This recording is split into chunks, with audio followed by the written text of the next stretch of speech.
welcomes you to the following presentation of the National Football League.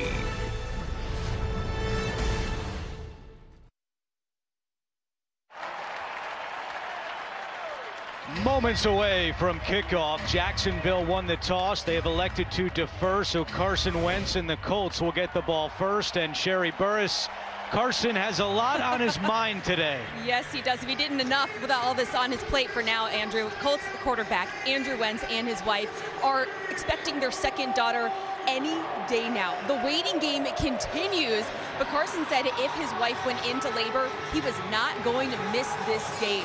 His wife Madison is here in the building today.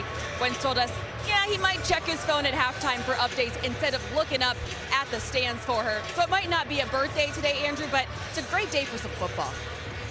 All right, Sherry, thank you. Carson said he's having fun. 17 touchdowns to just 3 interceptions so far this year. As you take a look at the standings in the AFC South, the Colts have a chance to get back to 5-5 after beginning the year 0-3. Urban Meyer's team trying to put together back-to-back victories after their stunning and impressive performance a week ago against the Buffalo Bills. Isaiah Rodgers is back deep to receive the kick from Matthew Wright, and we are underway. Rodgers from the 5-yard line. Rodgers had his steam across the 20, and he gets it out to the 31. Carson Wentz playing a lot better, and he gives credit to the offensive line. They have picked up their pace of play over the last several weeks, only allowing 3 sacks in the last 3 games. Let's not forget he missed a chunk of the preseason with some injuries. So Carson Wentz, we saw him in week 3 against the Tennessee Titans. He's still growing in this offense, and you're right, Andrew, he's been playing really well of late. Foot surgery in the preseason knocked him out, but he has started every game this year. Jonathan Taylor starting at running back on 1st down and 10. And it is a handoff to Taylor. Between the tackles, has room. There he goes. Taylor down the sideline and shoved out of bounds by Rayshon Jenkins. Jonathan Taylor already with a 34-yard run. If you were playing flag football, there's nobody close enough to even pull his flag. That's how great the blocking was at the line of scrimmage on the right side. Just a dominant start to this ball game for the Indianapolis Colts. When they met here last year, these two teams in the season finale, Jonathan Taylor rushed for 253 yards. 44.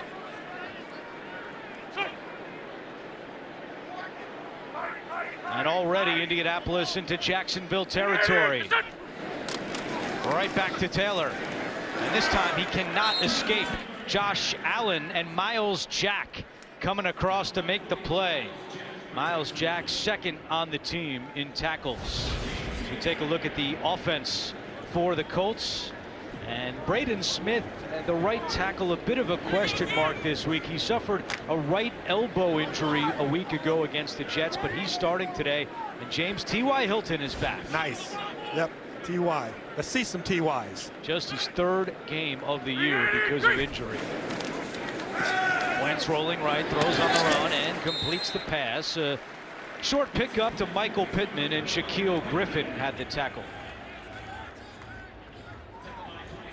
What that short little gain does is get you into that 3rd down package that you really like, that 3rd and 4 to 6 range. So you got a lot of plays that are very favorable there because it's tough on the defense. If they try and blitz you and you have one-on-one, you can get a big play. You saw Joe Cohen, the Jacksonville defensive coordinator, who put together a very strong game plan a week ago against the Bills. This looks like man-to-man coverage. So you see that little movement there? That shows Carson Wentz it's man-to-man. 3rd down and 5. Wentz over the middle, caught by Pittman, and he's got the 1st down. And no surprise, they go to Pittman on 3rd down. He has the most receiving yards in the NFL on 3rd down this year.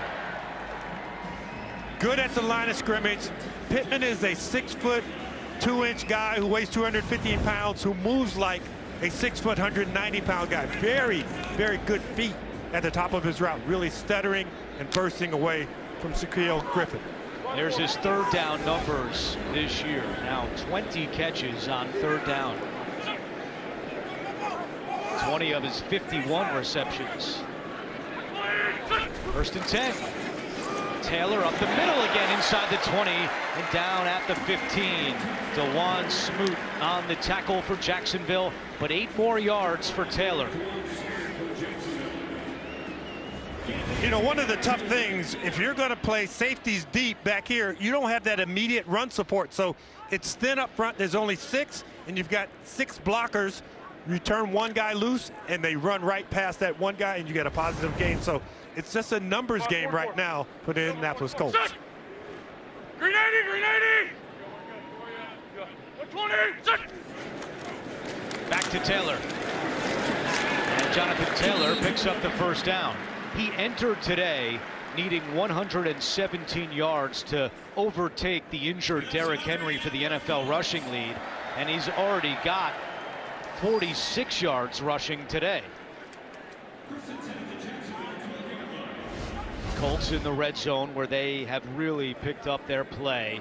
Last 4 games scoring touchdowns at a 75% clip after what Frank Reich called an atrocious start to the red zone earlier this year. But tongue-in-cheek, he told us one of those games was against Aaron Donald, so that's a little different. First and 10. Ashton Doolin in motion. Wentz chased out, in trouble. Wentz throws it away as he got hit. It was Josh Allen who hit Wentz, and on contact, Wentz was able to throw it down.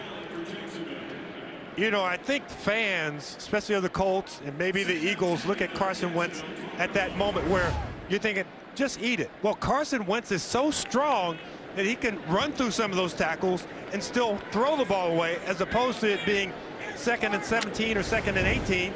Now he has 2nd and 10. So that play, that incomplete pass, really profited the Colts another 8 yards that they would have lost.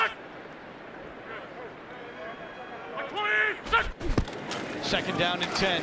Taylor, great vision, and Taylor down at the 5. Adam Gotsis makes the tackle for Jacksonville.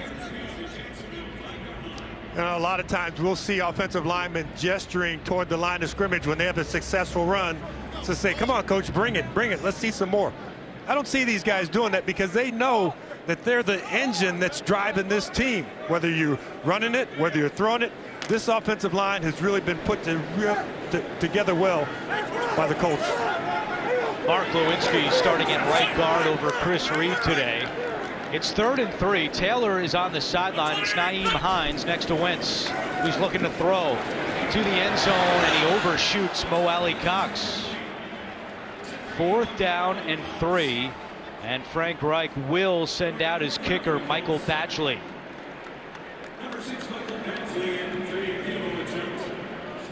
Carson Wentz could feel a little bit of pressure, and he took one read, wasn't there, throw the ball away, take the points. Badgley in his 5th game with the Colts has not missed a kick yet. He's 4 for 4 on field goals and 17 out of 17 extra points. The one miss you just saw on the graphic was his 1 game with Tennessee.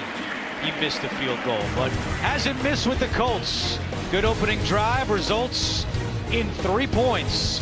Trevor Lawrence coming out when we return.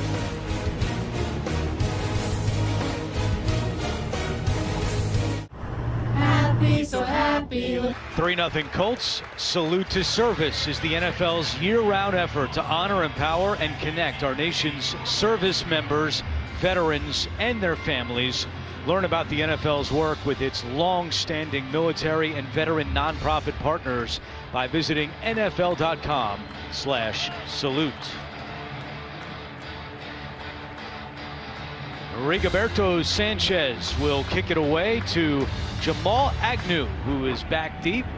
This is a returnable ball for Agnew from the 2. Agnew is tackled at the 22-yard line. That was Jordan Glasgow on the tackle for the Colts. Trevor Lawrence, as Urban Meyer told us last night, didn't play his best game a week ago. But when you look at the turnovers, significantly down compared to the start of the year. And James, that's one of his biggest areas of growth so far. Yeah, learning to protect the football. When you go from high school to college, there's that big jump, and then you go from college to the pros. You always hear about quarterbacks saying, those windows are tighter. My wide receivers were so open before. Now, guys are closely covered. You can't always throw the ball where you want to throw it. And some movement by the Jaguars before the snap. Our referee today is Tony Corrente. False start, offense number 84. 5-yard penalty remains, first down. That goes against Chris Manhertz, and for Jacksonville, that's their 41st offensive penalty of the season, which is the most in the NFL. And what they are asking for is the Colt fans to be as loud as possible when you make a play like that to start the ball game. Carlos Hyde starts at running back over James Robinson. And it's a handoff to Hyde. And Hyde hit hard. And picks up 4 on the play. Andrew Sendejo in on the tackle along with Darius Leonard. So as James mentioned in our opening segment, Mr. Robinson's neighborhood returns. James Robinson did not play a week ago because of a heel injury. He was questionable. He's back in there, and so is Cam Robinson, whose back locked up on him 10 minutes before kickoff last week against Buffalo. He did not play in that game. Walker Little, the rookie, to his credit, did a great job at left tackle. 2nd and 11. Chenault. And it's going to be 3rd down and long for Jacksonville. George Odom on the tackle for this Colts defense that is missing starting corner Xavier Rhodes today. He's out with a calf injury, so Isaiah Rodgers starting at corner for defensive coordinator Matt Eberflus. The tough thing for opposing quarterbacks is the interior part of the Colts line gets a really good push. DeForest Buckner, Grover Stewart in the middle. Those guys push up the field, and then you get guys coming in around the corner. Jacksonville dead last on 3rd down this year, and that one is nearly intercepted. Sendejo had a chance at it. Kwity Paye was applying the pressure on Trevor Lawrence, and it's a 3-and-out for the Jaguars. Kwity Paye may not have a sack so far, but his pressures are increasing because you have to go back early in the season. He pulled his hamstring. So when you're trying to come back from that hamstring injury, once it gets healthy, you can see the speed that he had out there pursuing Trevor Lawrence. Jacksonville goes 3-0. Oh, it's blocked! Punt is blocked! Scooped up by the Colts! And it's taken in! Touchdown! Zaire Franklin blocked it, and E.J. Speed scores!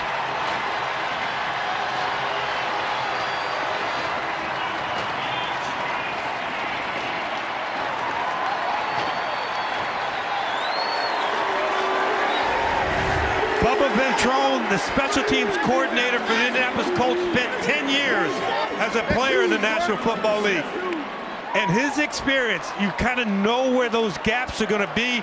And he talked about E.J. Speed, Ashton Doolin, guys like that who are core special teams players. And Frank Wright, from his relationship with Marv Levy and Steve Tasker being on his team, realizes the value of having a special teams unit that can be a game-changing unit. First time in Logan Cook's career that he's had a punt blocked. And E.J. Speed with the special teams touchdown for the Colts. Badgley out for the extra point, and it is good. A disastrous start for the Jaguars.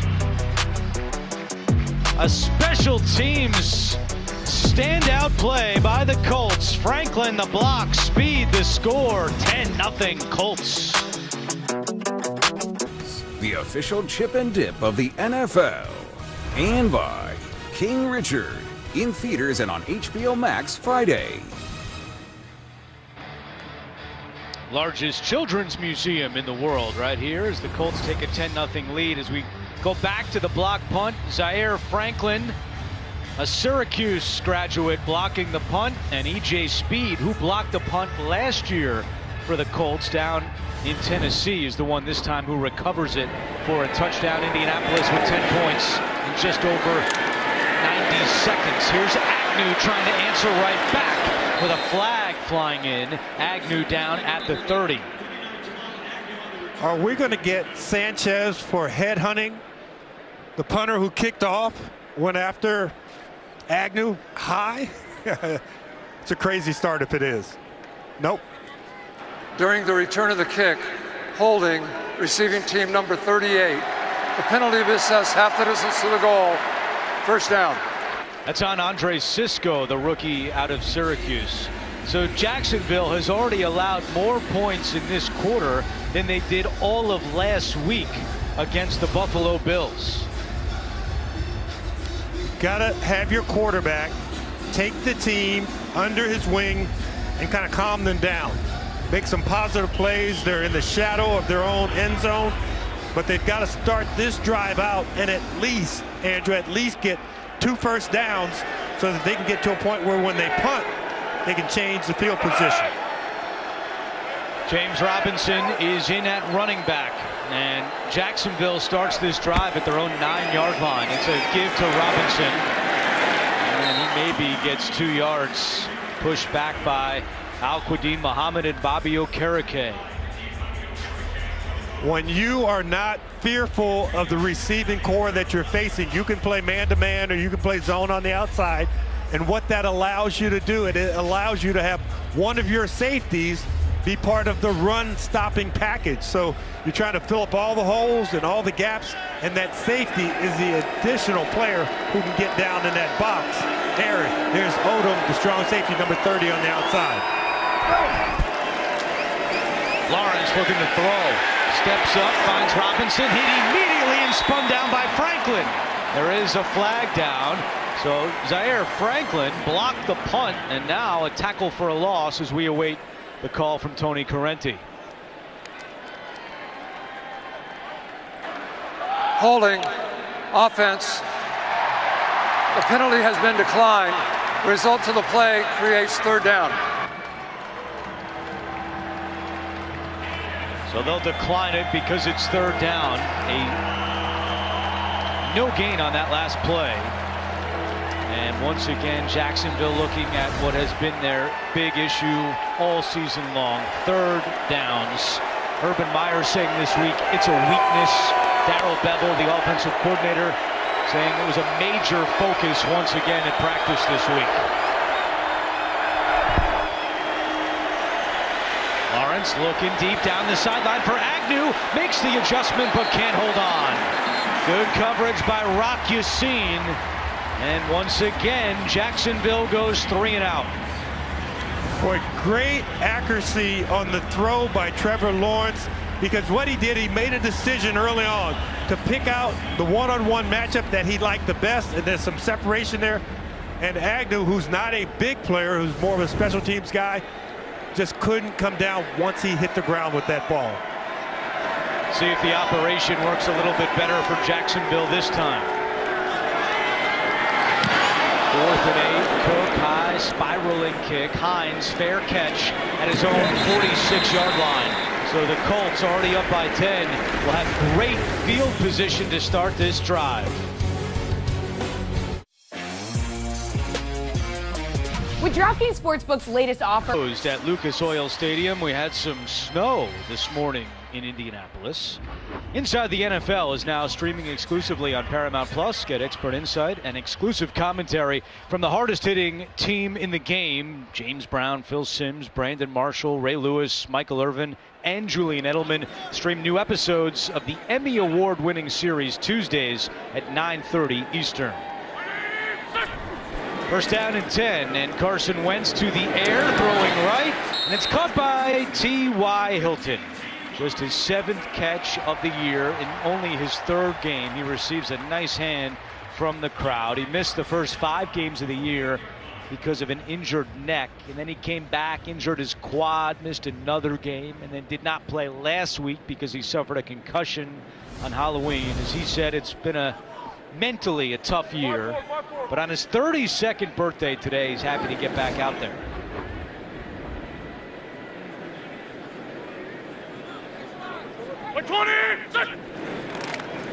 Second down, Taylor picks up the first and more. Taylor stays on his feet. Jonathan Taylor all the way to the 28-yard line, a gain of 20. When you watch a runner find holes, and then what he does is he steps over Sendejo just with one little step where you think the defensive back is going to come up and make a low tackle. He got 10 yards after that miss. We asked Carson Wentz on Friday, did you know Taylor was this good? He said, nope, didn't know he was this good, didn't know he was this fast. Here he goes again. Taylor to the 24-yard line. NFL Today update. Here's JB and Bill Cowher. 15-play drive, Bill. Mac Jones, 3 yards of Hunter Henry, who's caught a touchdown on 6 of the last 7 games. New England ties it up with Cleveland, 7-7. Back to Andrew Catalan. All right, guys, thank you. Good to have some football weather. We had snow here in Indy, some snow at Lambeau later. As long as they keep the roof closed, keep the weather outside for the football weather. Says the San Diego resident. Second down and 5.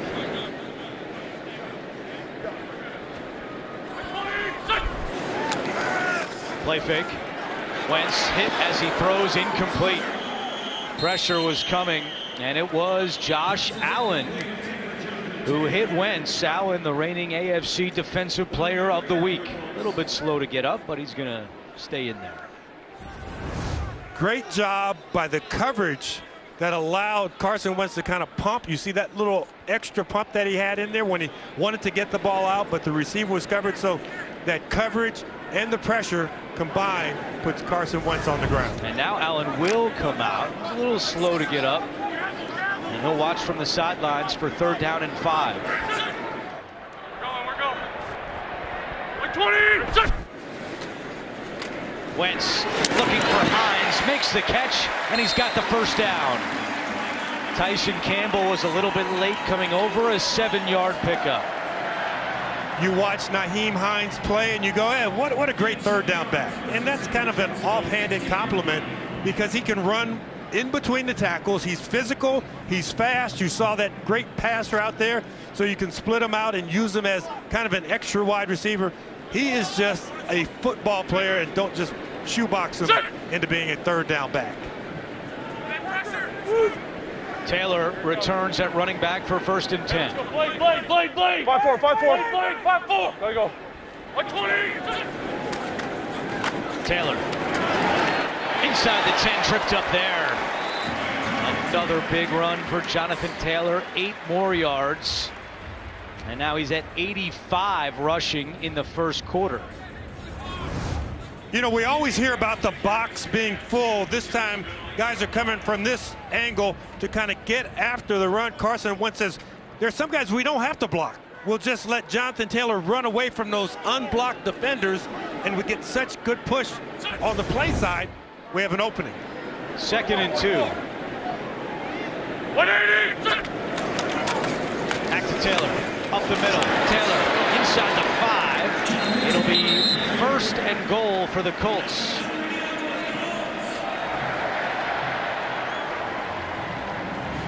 Frank Reich talked about the mission of a play. Remember that, Andrew? We're kind of all sitting on the edge of our seat. Where is he going with this? And the mission of that last play on 2nd and 2 is to pick up 2 yards. And the entire offense has to understand that Jonathan Taylor isn't looking, oh, I'm going to bounce this to the outside where I can get a big run. Just pick up the necessary yardage for the 1st down on those 2nd and short plays. 5-5. And now a fresh set of downs, 1st and goal. Inside 3 minutes to go in the 1st. Taylor at the 2. Still going, moving those legs, reaching over. He's in! What an effort! Taylor touchdown!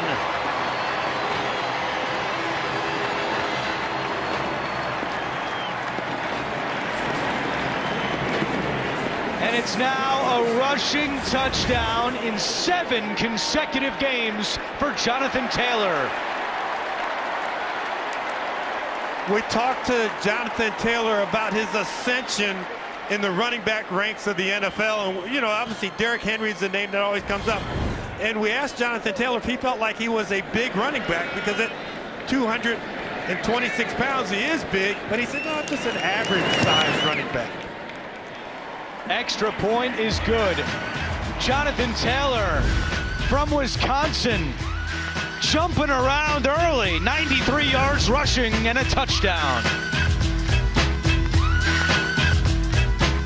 With DirecTV Stream, I can get live TV. New fully electric RS e-tron GT.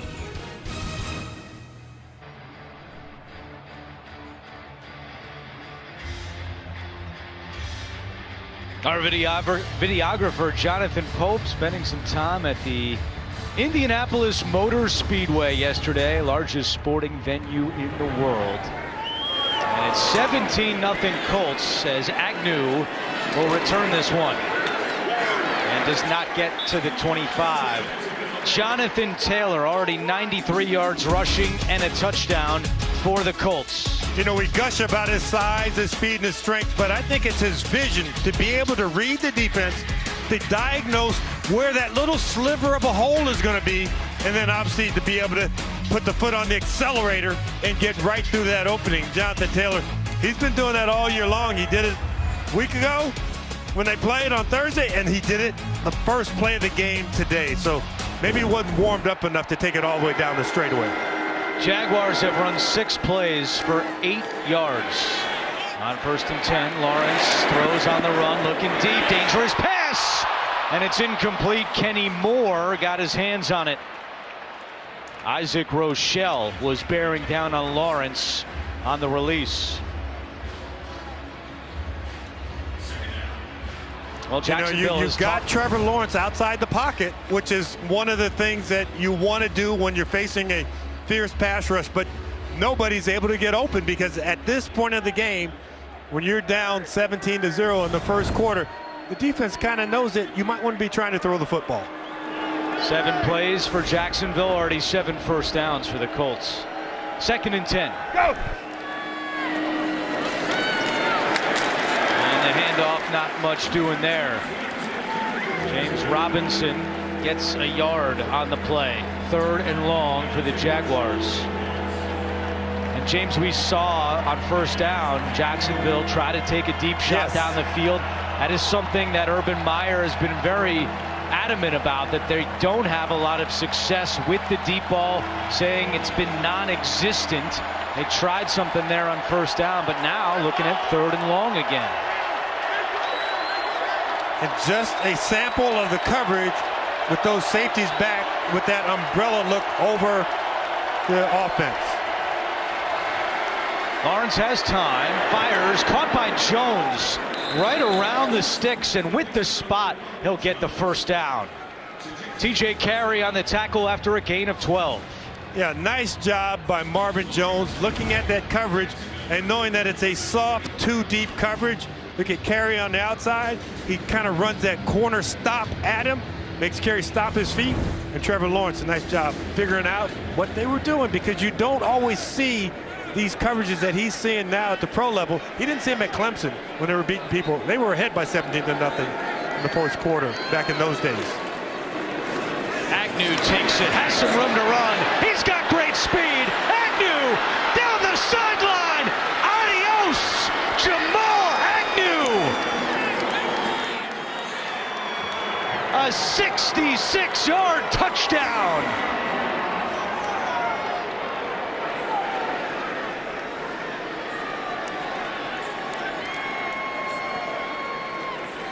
Boy, that lets the Jaguars exhale a little bit. And I talked to Jamal Agnew on the field before the game, because we had met with defensive back Rudy Ford, who claimed he was the fastest Jaguar.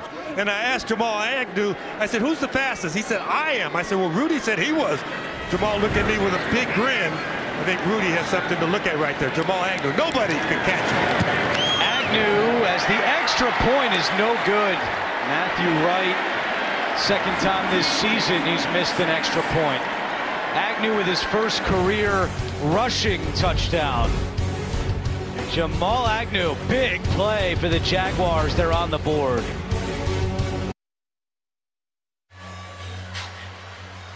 So this year, Jamal Agnew has a receiving touchdown, a rushing touchdown, a kick return touchdown, and a missed field goal returned for a touchdown. What a year for Jamal Agnew in his first season in Jacksonville. And he's out of breath.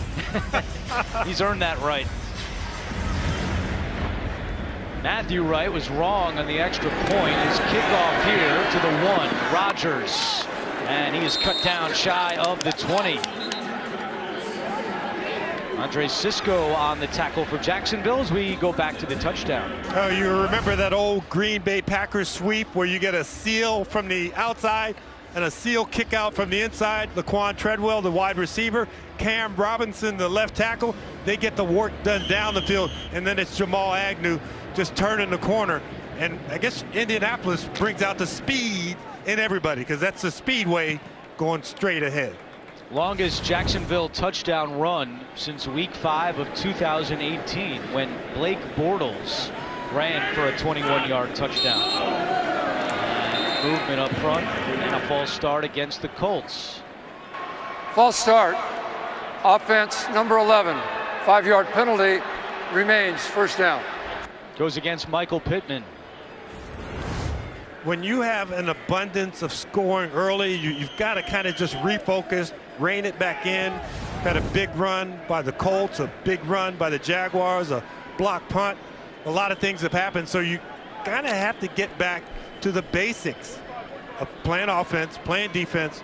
Don't look at the scoreboard anymore. Play action. Wentz is taken down. A flag down as well. Devon Hamilton on the sack as we await the penalty call from Tony Corrente. Well, the interesting thing will be, did they hold the running back who was trying to get out in the pass route? Holding, offense number 56. This penalty is declined. The results of the play create second down. First sack of the season for Devon Hamilton. You know, it looked like a screen was trying to be set up, but that's just a miss by Quentin Nelson because he took one step, missed, and he missed early. You saw him trying to lunge and stop him. And then Taylor getting pushed back into the lap and everybody else just closing in. Now, looking at a game that looked like it was a laugher, now you've got some concerns if you're on the Colts sideline. 12-yard loss. Second down, Wentz over the middle to Jack Doyle, and he runs it up to the 15-yard line. Damian Wilson on the tackle after a gain of 12. And that could be the final play of the first quarter. With Wentz walking off the field, I think that's a good indication. So in that opening quarter, Jonathan Taylor rushes for 93 yards and a touchdown. But Jacksonville with a little spark thanks to Jamal Agnew. 17-6 after 1.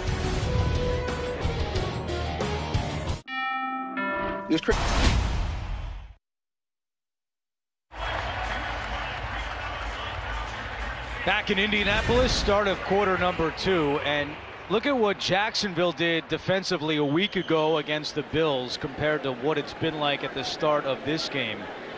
The Colts already with more rushing yards than Buffalo had all of last week. But Indianapolis opens up the second, looking at 3rd and 15. And they've got their best pass rushers in up front. Wentz throws, and Taylor with a low pass could not hold on. Pressure was coming on Carson Wentz. It was Josh Allen who was in the backfield again. Josh Allen works through a double team Smoot on the quarterback's right-hand side. That push and the push from inside from Adam Gaddis, Taven Bryant, those 4 guys really got and rattled Carson Wentz, moved him off his spot. The dangerous Agnew back deep to return the punt. First of the day from Rigoberto Sanchez. Agnew drifting to his left, calls for a fair catch at his own 38-yard line. We'll be back in 30 seconds after this from Progressive Insurance. Progressive presents At Home with Baker Mayfield. Baker reaching for that first cup of coffee. Let's see if this can get his feet moving. Oh, he's putting it back on a hot plate. Must mean a second cup is coming. And with a burst of speed, Baker heads up the stairs like a man on a mission. Baker coming in hot, looking a little gassed from the stairs. It's like 7 a.m. Maybe pump the brakes a little bit. Baker stands in the doorway. Seems a little annoyed. I tried. Uh-oh, leaving the seat up. Emily's not gonna like that.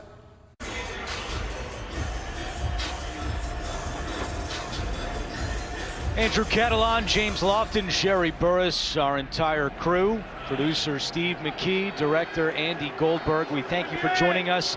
Week 10 of the NFL on CBS. James Robinson at running back on 1st and 10. Lawrence looking for Chenault, and he was not looking for the pass. Kwity Paye again in the backfield to apply the pressure. Well, Chenault had a step on the defensive back, and Trevor Lawrence threw a back shoulder fade, so you've got to be able to read what's going on there. And like you said, that's that part of that deep passing game that they're not really on the same page. You saw one ball that he threw to Agnew that was thrown kind of almost out of bounds, and that ball thrown 5 yards behind the wide receiver. And Lawrence did tell us they worked extra reps on the deep passing game this week at practice. Have not been able to hit so far today.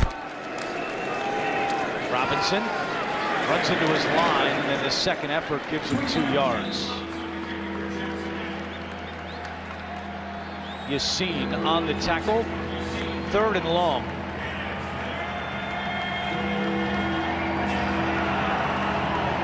Matt Eberflus in his 4th year as defensive coordinator of the Colts.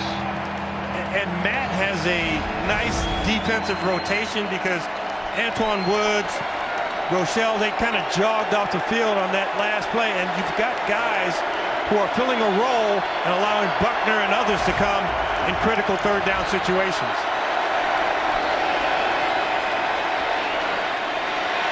Lawrence throws across his body, and it's incomplete. He took a shot as well. That was Taylor Stallworth and Al-Quadin Muhammad applying the pressure on Lawrence. You know, having to hold the ball, waiting for a pass play to develop down the field.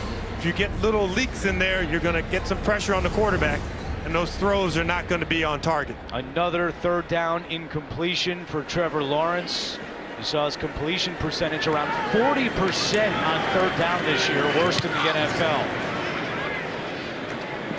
Hines with a fair catch at his own 11.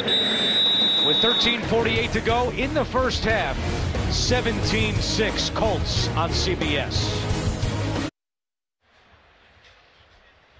17-6 Indianapolis in front. Tonight, you're invited to the concert of a lifetime with Adele, including an exclusive interview with Oprah Winfrey. Adele, one night only. Tonight on CBS. It's a pitch to Taylor on 1st down. There's a flag down. There he goes. Taylor! And he's shoved out of bounds. Let's see what the flag is. Rayshawn Jenkins finally caught up to him. Holding. Offense. Number 62. Penalty assessed half distance to the goal. And repeat 1st down. Wow, that's on Chris Reed, who did not start the game. We told you Mark Lewinsky started at right guard. Those two have been rotating. And Chris Reed, all he did was hook his guy. He jumped out and hooked him. He didn't really turn him. Boy, I could see why Chris Reed did not look happy once that call and his name came up with the call. That looked like a legitimate block where you jump outside and you get your guy in position. Jonathan Taylor knocked over a member of the officiating crew on that last play, but he's smiling. We like to see that. That's one of the younger officials, so you know he's still yoked up and almost looks like he's padded up. But that holding call on Chris Reed, boy, that's a tough one to throw a yellow flag on. That was the field judge Anthony Jefferies who took the charge. It was not a block charge basketball call there. Are they going to check him for concussion now? Bounce off the ground like that? He was up and smiling, and seemed to be in a good frame of mind.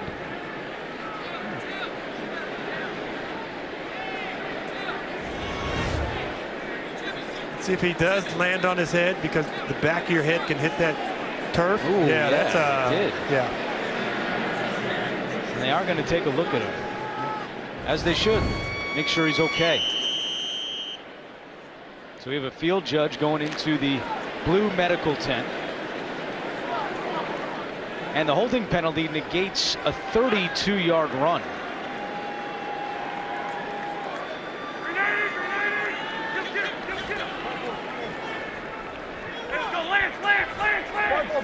First and 15. Hines, nice running. Naheem Hines brings it back out to the 15-yard line, a 9-yard run. Jenkins and Ford on the tackle.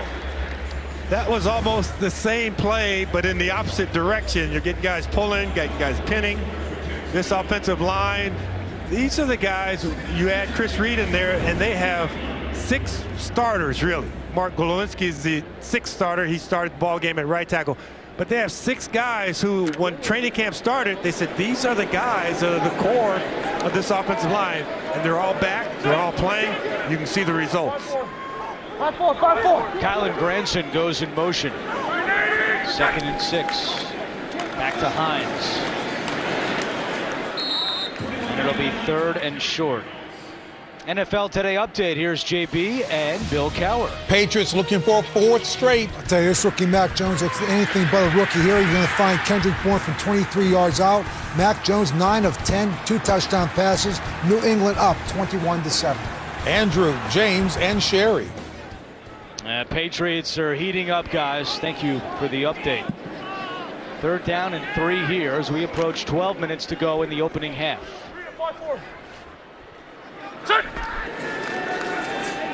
Wentz in trouble, throws it with his left hand, and it's complete to Taylor, but he's a yard shy of a 1st down. Taven Bryan had the pressure on Wentz, who's made some bad decisions in those spots earlier this year. Got away with this one. I don't know how much he practices having one guy hold his leg during practice and throwing it with his left hand, but you know, you think about it, he switches that ball at the last second, and everybody in the stands here, including me, held their breath. You know, what's going on? And that one didn't cost the Colts, but boy, certainly decision-making has to be questioned there. Did not get away with one against Tennessee a couple of weeks ago on Halloween when he threw 2 interceptions against the Titans. As Agnew calls for a fair catch. Timeout on the field. You're watching the NFL on CBS. Some carriers will give you just... Presented by Progressive Insurance. The block punt in the 1st quarter. Zaire Franklin blocking it. E.J. Speed returning it. Jonathan Taylor with a rushing touchdown that Jamal Agnew was able to answer on a 66-yard run. You know, we highlighted the Colts when this game started that they had 20 turnovers so far. And that block punt doesn't go down as a turnover, but it's just as effective as a turnover for the Colts. Anthony Jefferies, the field judge, is back out on the field. He ran out during that timeout, said hi to all of the fellow members of the crew. Lots of smiles, so very happy to see him back out there. Agnew again on the carry across the 40 and tripped up at the 42-yard line. You know, you always hear coaches say, well, we're going to run it till they stop it. So they wanted to see if the Colts had come up with a solution for this kind of jet sweep that the Jacksonville Jaguars had unleashed on them with Agnew with the long 69-yard touchdown. Did I give him 2 extra yards? 66. It's all right. Yeah, he ran 3 yards deep into the end zone. No doubt. 2nd and 5.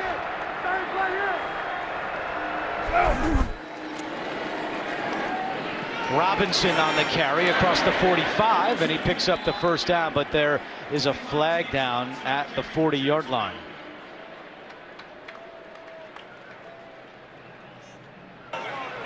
Holding, offense number 84.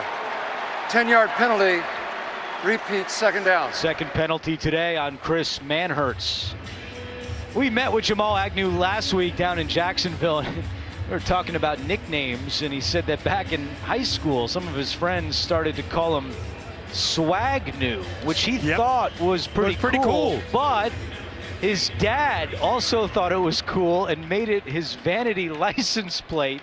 And Jamal said that after he saw his dad got it on his license plate, he couldn't go by that name anymore. It was done. It was over. So still no great nickname. It was going to be Swagnew, but Dad ruined that.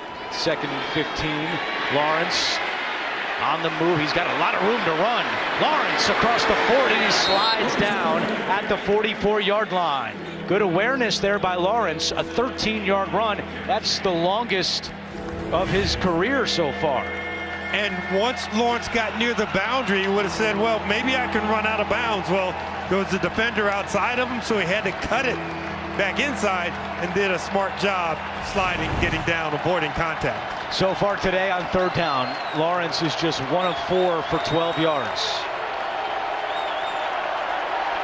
3rd down and 3. Got Dan Arnold right in there. Good matchup. Lawrence throws, broken up. And that was Kenny Moore getting a hand on it.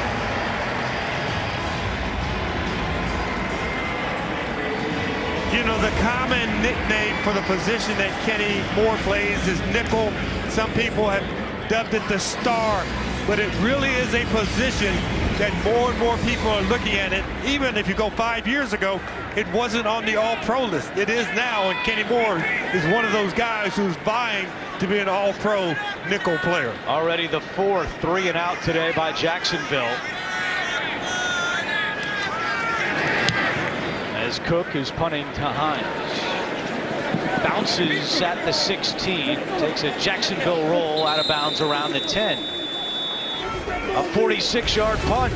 Carson Wentz coming back out when we come back. So often.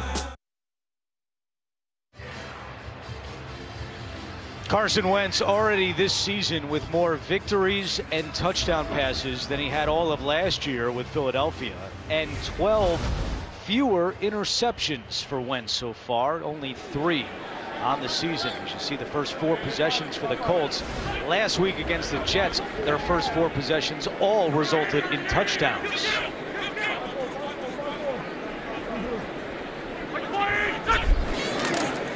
And off to Taylor. Taylor is tackled at the 11. Joe Cullen, the defensive coordinator, told us that they do have to gang tackle Taylor, and you saw that right on that 1st down play. Well, Josh Allen, the AFC Defensive Player of the Week, he was also named the Nickelodeon MVP of the week. The MVP and his teammates, Rayshawn Jenkins, Jihad Wardle, they celebrated that honor in a big way, giving him some slime when he was told about winning the award. 2nd and 9. It's Taylor again. Caught from behind by Rudy Ford after a 4-yard run. You know, we looked at the Jacksonville Jaguars and the great job that they did against the Buffalo Bills last week. Get a couple early hits to your defense, but in the last couple of drives, they have stepped it up. Now they're playing at that level where they're getting that confidence back, and now they have the Colts in a very favorable situation on 3rd down where they can get after Carson Wentz, play some man-to-man coverage behind him. Glowinski back in at right guard for the Colts after the holding penalty against Chris Reed. 3rd and 5. Here comes the pressure. Wentz steps up, throws on the run, incomplete. Oh, he was feeling the heat. Rudy Ford, Taven Bryan. And now for Indianapolis, that is their 3rd consecutive 3 and out. Joe Cullen, the defensive coordinator for the Jacksonville Jaguars, used to be a defensive line coach. So he is really focused in on the stunts and the games that they're doing. And that coverage in the back end is matching up really well, playing man-to-man. But up front, they're putting the heat on Carson Wentz. Sanchez from his own end zone. Agnew, fair catch at his own 43. So Jacksonville will have good field position with 7.5 to go until halftime. Coming up on the Verizon Halftime Report, join JB, Phil, Nate, Boomer, Coach Cower, All the latest NFL scores and highlights coming up on the Verizon Halftime Report. We met with Trevor Lawrence last night and asked him, how'd you celebrate the win last week? He said, well, I went home, spent some time with my wife and her family, but then I went back out. I went out with my teammates to celebrate what was one of the biggest wins Jacksonville's had in quite some time, if you think about it. And they lost 21 of their last 23 games. Lawrence. He's going to run it, running right, following the block of Treadwell, and is escorted out of bounds by Kenny Moore. You know, you saw Chenault in the backfield, number 10, Robinson out wide. Chenault is going to run a route here, and he's going to be wide open, but the pressure in Trevor Lawrence's eyes were already looking left. He looks right. Well, there's Chenault down the field, and, you know, a little frustration there. Coaches are kicking themselves on the sideline. We worked on that one all week long. I stayed up late. I could have gone home at 8 instead of 11:30. Still only 2 completions for Jacksonville today. 1 to Jones, 1 to Robinson. And here is Chenault crossing midfield, and he's a yard shy of a first down. George Odom on the tackle. Now, James, it's 3rd and short. On the last drive, it was 3rd and 3. Jacksonville threw. It was incomplete. The Jaguars on 3rd and short throw the ball 75% of the time. That's the highest rate in the NFL, and they also are last in 3rd down conversions.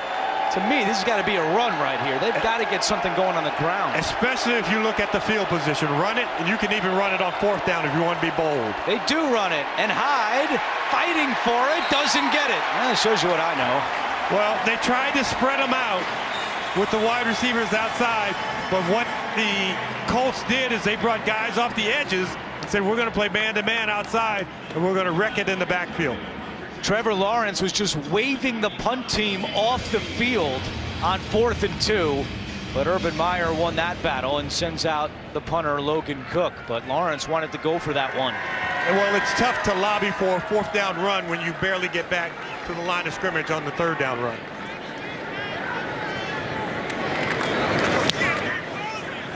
Cook, end over end kick. Hines will return it from his own 7. And chopped up short of the 20-yard line. 5:22 to go until halftime. We'll be back in 30 seconds after this. I'm legendary quarterback Tony Romo, and with the help of Tostitos, I'm telling one lucky fan like Steve all the football-y stuff they need to impress their friends. With Romo in your ear. Nominate the football novice in your life today. My retirement plan with Voya keeps me moving forward. They guide me with achievable steps that give me confidence. This is my granddaughter. She's cute like her grandpa. Voya doesn't just help me get to retirement, they're with me all the way through it. Voya, be confident to and through retirement. Trevor Lawrence is now 2 for 8 for 12 yards. He wanted to go for it on 4th down that last drive, but Urban Meyer decides to punt. Colts ball with 5:22 to go. Wentz has only thrown for 37 yards passing so far. 26. Wentz fires over the middle, caught by Pittman for a first down. Jenkins on the tackle, but Pittman moving the chains, an 18-yard pickup. All those successful runs and then a bunch look, which is always hard to cover. But those linebackers step up to stop the run. Carson Wentz, easy throw to Pittman, who's a big target at 6'4", 223 pounds. His father, Michael, played 11 seasons in the NFL, but you talked to him before the game. And I just knew that Michael Pittman was wearing number 11 because his dad played those 11 seasons. He looked at me and goes, no, but that would have been a good idea, though. You're always thinking, Lofton. Wentz splits the D, throws on the run. It's broken up. Miles Jack may have gotten a hand on that one. I know that today's players are into yoga, are into Pilates, because of all the awkward angles that they can fall in. And I'm looking at Carson Wentz. And he must be one of those guys because he gets in some awkward angles where you're looking at him going, oh, he's not going to be able to get up from this, but he just bounces back up like Gumby. Like it didn't bother him at all. Quarterback coach Scott Milanovic saying that the reason Wentz is so successful on a lot of RPOs is that he throws from different arm angles, and he's capable of having success with that, but not that time. 2nd and 10. A give to Taylor. Taylor able to sneak through up to the 42-yard line, and that 6-yard run puts Jonathan Taylor over 100 yards rushing in the first half. And that's good news for Indianapolis because he now has 8 100-yard rushing games, and the Colts have never lost when Taylor goes for over 100 yards. We talked about Michael Pittman the previous play, but now on 3rd down, we talked about his effectiveness on 3rd down. If I am Jacksonville, I find some way to double team Michael Pittman. Right there, you've got Shaquille Griffin on him, but where's the extra help coming from to slow him down? And Frank Reich calls timeout. First timeout by either team in this first half. I mean, such a critical drive for Indianapolis to kind of gain that momentum back that they had early on in the first quarter, and then it kind of went, the caution flag came out, and everybody had to slow down going around the speedway. If they can step on the accelerator here, pick up this first down, and somehow get in the end zone, they can really feel good about the entire first half, not just the early part of the first quarter. Love what Frank Reich told us on Friday, that during the offseason he was reading some newspaper clippings, and he read one about the Jaguars, and he told his assistant, hey, hold on to this and give it back to me the week we play Jacksonville. So this week his assistant came in and said, hey, you wanted me to give this to you. And it was an article where Jacksonville was talking about how they wanted to out-hustle everyone and be more physical than the opponent. And Frank used that as motivation to his team this week, saying, hey, this is who they want to be. We have to match that on Sunday. 3rd down and 4. Wentz throws, it's caught by Granson. First down into Jacksonville territory. Shoved out by Jenkins, but the rookie, Kylan Granson, picks up the first down, a gain of 15.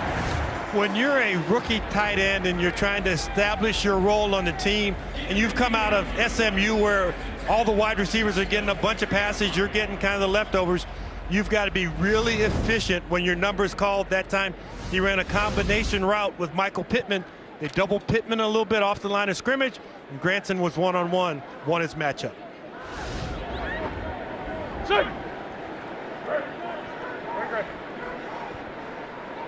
120! Play action. Here comes Josh Allen. Wentz gets rid of it, completes it to Doyle, and a flag comes out behind the play, and Josh Allen may have gotten Wentz late. Personal foul, roughing the passer, defense number 41.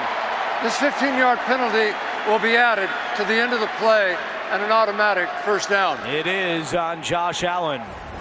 The great Bruce Smith that I played with the Buffalo Bills said it's become a half a step league. I said, what do you mean by that? He said, you get about a half a step where you can hit the quarterback. And that time, Josh Allen had about a step and a half. He put his hands on the quarterback, knocked him down, and out came the yellow flags.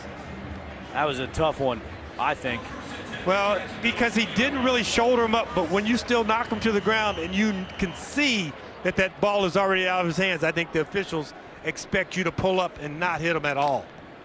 So the penalty moves the ball all the way down to the 20-yard line. Colts are in the red zone. Jonathan Taylor lined up at the bottom and now motions back next to Wentz. Hey, more pressure over there, Brady. It is a handoff to Taylor. And Taylor picks up 4 yards on the play with 2.5 to go. And now an injured Colt is down, and that's Quentin Nelson. Injured his ankle back in week 3 in Tennessee, went on IR and missed 3 games, but Quentin Nelson's in some pain on the ground.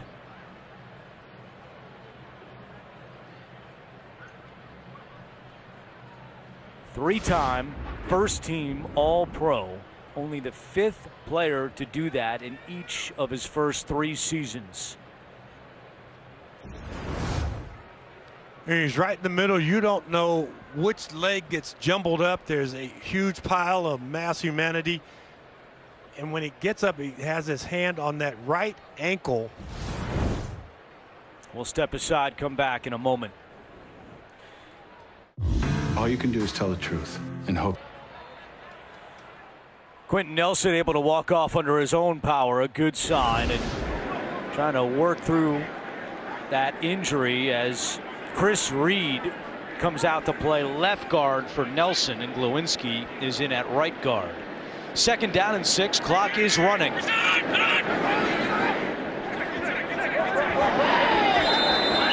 And now a flag comes out.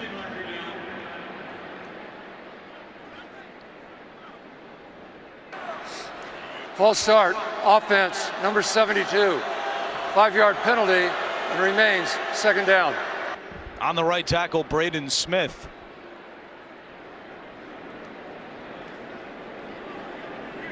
Indianapolis does a good job in the penalty department, 3rd fewest in the NFL. You know, had movement, but it was more lateral movement, and then once the guys kind of stood up, Braden Smith stepped across. 2-minute warning in Indianapolis, 17-6 Colts.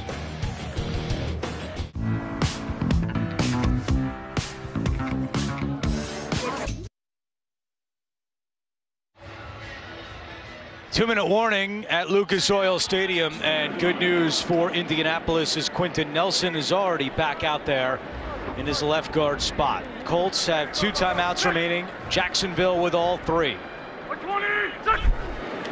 2nd down and 11. They swing it to Taylor. Taylor eluding defenders and brought down at the 17-yard line. And a timeout is called. It's called by the Jaguars before this 3rd down play. Coming up, Verizon halftime. JB, Phil, Nate, Boomer, Coach Cower have all the latest NFL scores and highlights coming up on the Verizon halftime report. You know, Andrew, there are situations where you're supposed to call a timeout, and I almost think that Urban Meyer did that reluctantly, because he's thinking, well, man, if we get the ball back from our offense, and he goes, well, we've only had 1 good offensive play so far, so, but you are obligated to almost call that timeout in that situation. A chance to double up. Jacksonville will get the football to start the 2nd half. 3rd down and 8. Pittman on the single receiver side with that safety moving back into center field. Wentz locates Taylor. Taylor shoved out by Rudy Ford, and he's going to be short of a 1st down. Frank Reich does not have a lot of fear when it comes to going for it on 4th down. He's gone for it 15 times this year, and he's keeping the offense out there on 4th and 2.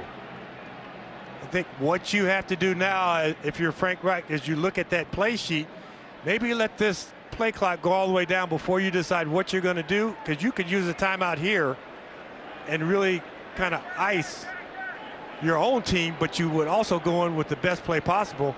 You got the backup quarterback in there, Ellinger. Sam Ellinger is out. Bottom of your screen. He goes in motion. Play clock at 2. He gets under center. And the play clock expires. So it appears Indianapolis was just trying to confuse. There's no foul to delay a game. Offense called timeout. Timeout, Indianapolis. They're 2nd. Frank Reich wanted to see if he could maybe get Urban Meyer to burn another timeout before that play. Meyer held tight, and Jacksonville will keep the defense out there because Frank Reich, even with that timeout, he's keeping the offense on the field. Well, the great thing about that play is it kind of got us up here, because we're looking down at the huddle, we're looking at guy, and we go, number 4, who's number 4? And you go, oh, that's the backup quarterback. Well, normally they don't go in, but and now he runs out his field goal unit. Some gamesmanship there by Frank Reich. your former teammate in Buffalo. So Badgley comes out to attempt a 29-yard field goal.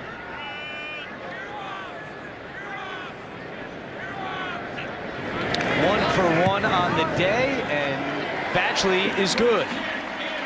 With 1:43 to go, the Colts go up 20-6.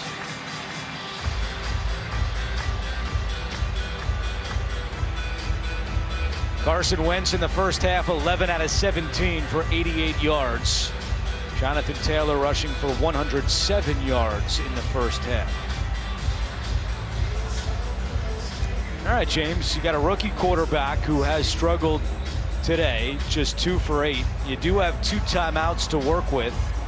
How do you play this if you're Jacksonville? Well, what you're trying to do is to give him those easy throws where perhaps the guys can catch it and get a little run after the catch, because we haven't seen Jacksonville successfully stretch the ball down the field in their throwing game. And with that being said, the Colts can really get after the passer. They have some extra pass rushers that they love to unleash on this young quarterback. Keep in mind, Indianapolis leads the NFL with 20 takeaways on defense. Agnew back deep.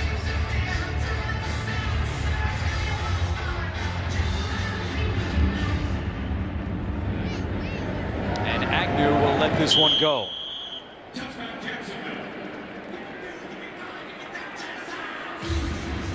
Jaguars have gone 17 consecutive games where they've failed to score 25 points. That's the second longest streak in franchise history. Averaging just 16 points per game this year. Only Houston has a lower total.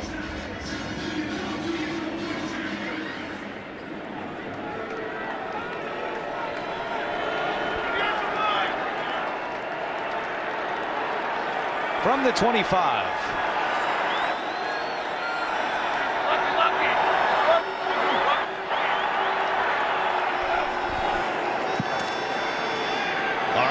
Pump fakes. Now he's going to run it again. He slides at the 35. They'll mark him at the 33.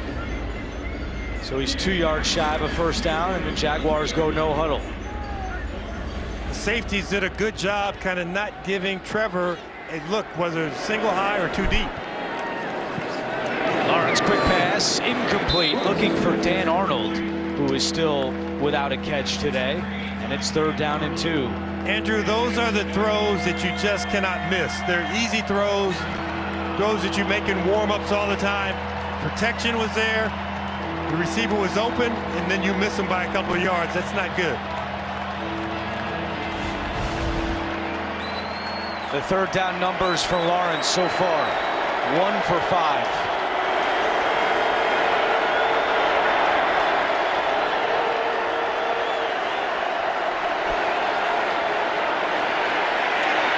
Taking a deep shot for Agnew, incomplete. Kenny Moore was stride for stride with Agnew. And that drive does not accomplish a whole lot for the Jaguars. Only about 30 seconds comes off the clock. And the Colts are going to get the football back with 1 timeout remaining. You know the old phrase, why don't you pick on somebody your own size? Well, Kenny Moore at 5'9", 195 pounds, they ought to pick on somebody bigger than him because they can't get the ball thrown against him. Jacksonville's had 7 possessions, and 6 of the 7 have been 3 and out. Hines with a fair catch at the 27 with 1:05 to go.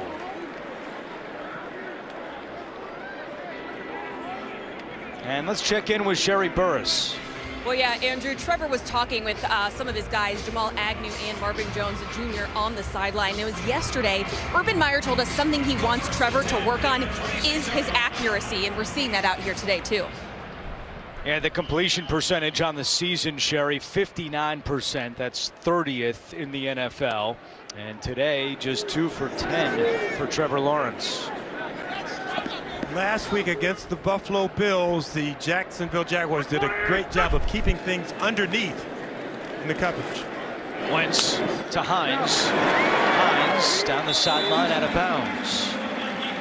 pushed out at the 36. And with that spot, they are going to give Indianapolis a first down. 1 minute on the clock. If the Jaguars don't get the ball back, they'll finish the half with just 2 completions, which is tied for a franchise low in the first half of a game.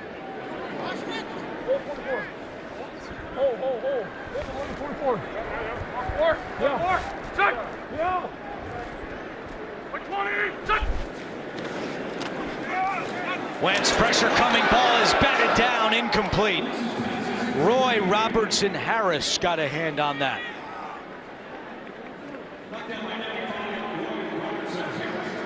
In his first year with Jacksonville, spent the last 4 seasons with the Bears.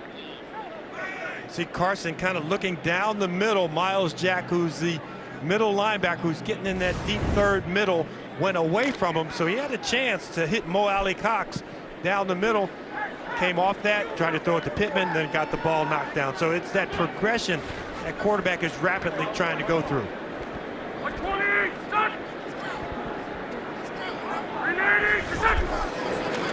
Second and 10. Wentz incomplete, looking for T.Y. Hilton, and Tyson Campbell, the rookie out of Georgia, had the coverage.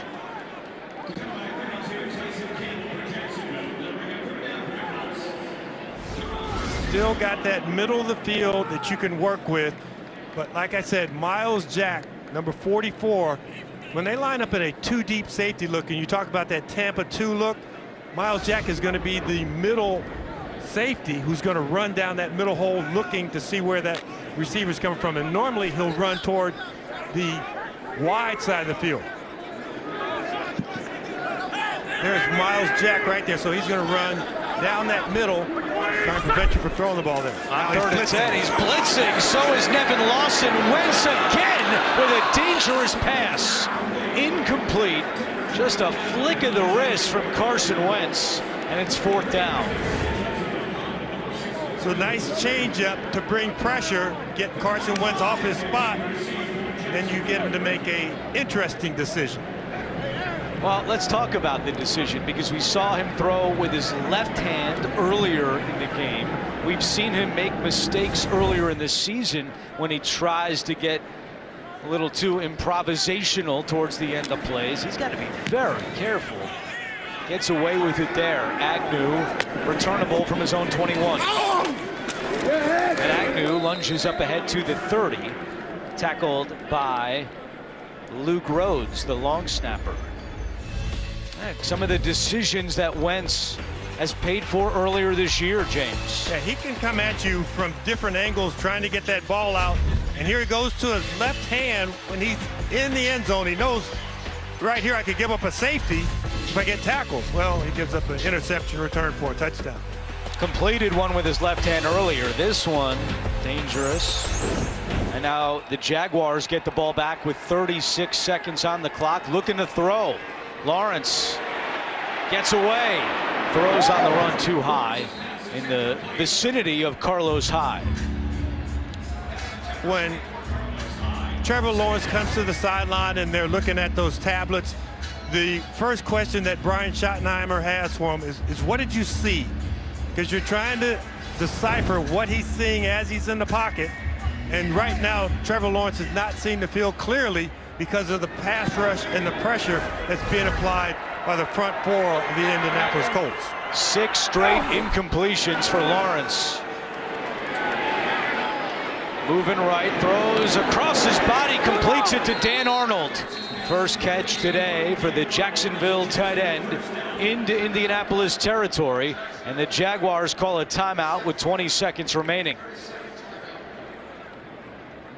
Outside the pocket, away from the pressure. You can see Trevor Lawrence is athletic enough to get away from it, and then has the arm talent to get that ball to Dan Arnold, and Dan Arnold covered up, made sure he made the catch. So it's a big play for the Jacksonville Jaguars.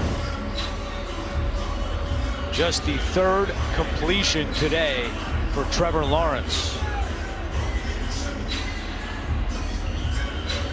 Arnold has done a real nice job since being acquired in a trade with Carolina in late September, averaging 50 yards per game for the Jaguars. Prior to this season, he averaged 24 yards per game. 1st and 10. Lawrence standing back there. Now he's going to run. Stays on his feet, angling for the sideline, and shoved out by T.J. Carey. And you see T.J. Carey winding his arm because what he felt like is that he made Trevor Lawrence go out of bounds going backwards, not forwards, but it was really on a slight line because if he's going backwards out of bounds, they're going to run that clock. They're just going laterally, just ever so slightly. Trevor Lawrence is trying to lean forward to go out of bounds.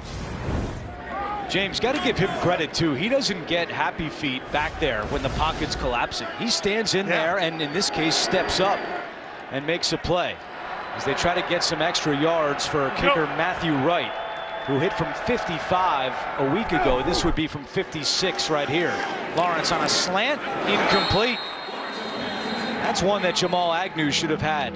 And that little slant pattern was very similar to how they beat the Miami Dolphins in London. So, and we talked to Urban Meyer about using the clock and using it successfully, and they kind of have everything broken down as to what routes take 7 seconds or less, because they need a second on the clock to try and line up in field goal range, but they must get a first down here. They do have the one timeout to play with, 7 seconds on the clock. No arm coverage, so tight man-to-man. Lawrence too high for Chenault. All they needed was a couple of extra yards.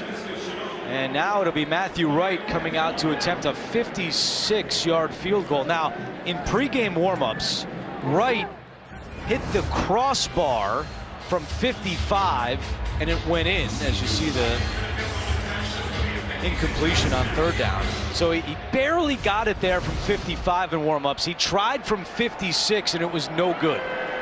So this is from 56 yards. It would be a career long.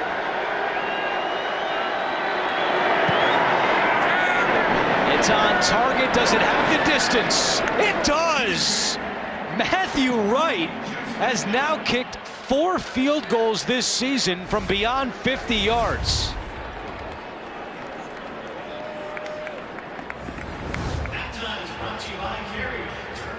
Couple of great runs by Trevor Lawrence outside the pocket, kind of set this up.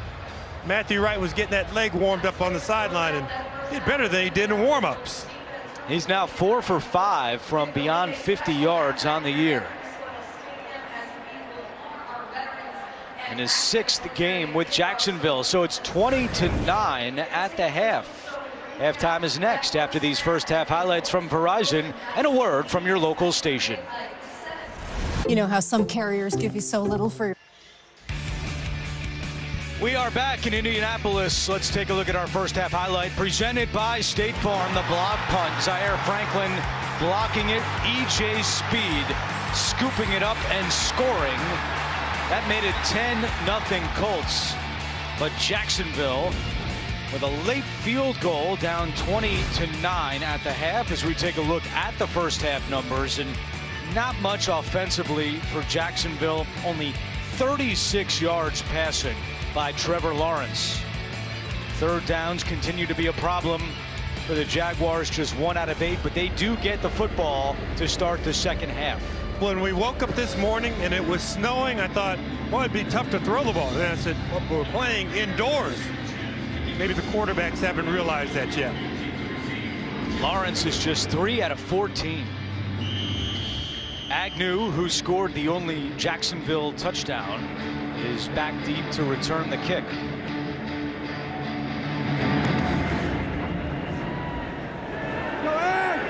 And Agnew from his goal line. Hit hard at the 20. And taken down there.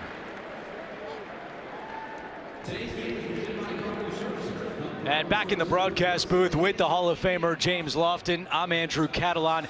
this Jacksonville offense struggled last week, but it came in a win. Now they really need to pick it up in the second half. How do they get that done? Well, I think that they need to get their running game going. James Robinson probably isn't completely 100% because we've seen Agnew running the football. We've seen Chenault trying to run the football. So they need to run it before they can successfully throw the football. Robinson starts the second half at running back.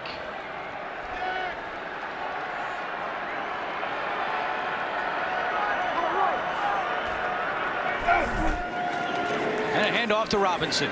Trying to get him going to start this second half, and they do. A nice run by James Robinson for 10 yards as we check in with Sherry Burris.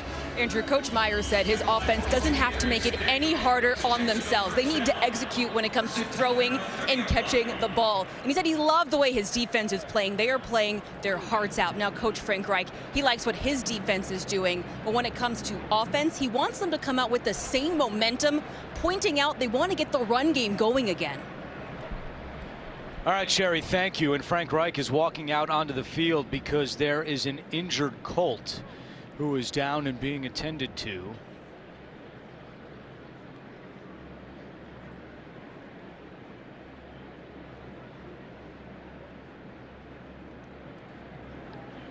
And we're going to step aside, come back in a moment.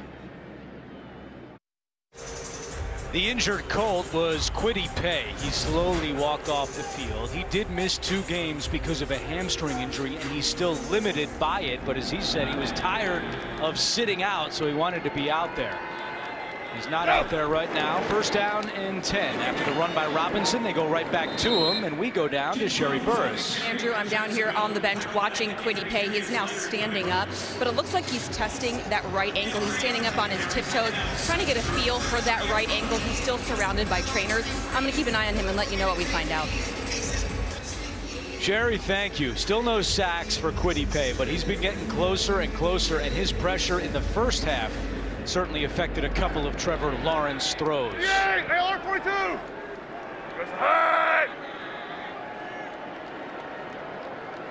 Second down and 7. Go! Play action. Lawrence stands in there, fires down the field, incomplete, but a late flag comes out. That flag was thrown from deep in the secondary, and it's going to be against the Colts.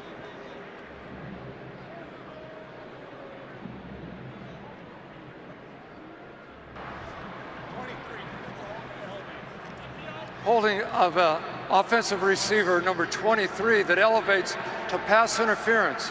Defense, number 23.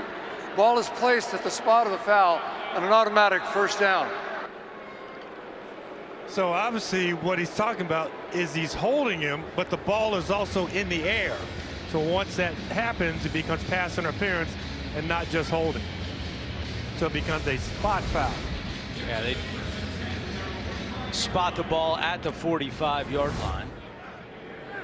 And sometimes they allow you to hold a little bit, but that little turning of them when you turn that shoulder, can't get away with that. Agnew in motion. They give it to Agnew. And he crosses midfield. Another nice job by Jamal Agnew. Isaiah Rodgers on the tackle, and now Agnew a little slow to get up after a run of 8 yards. He's going to hobble back to the Jacksonville sideline.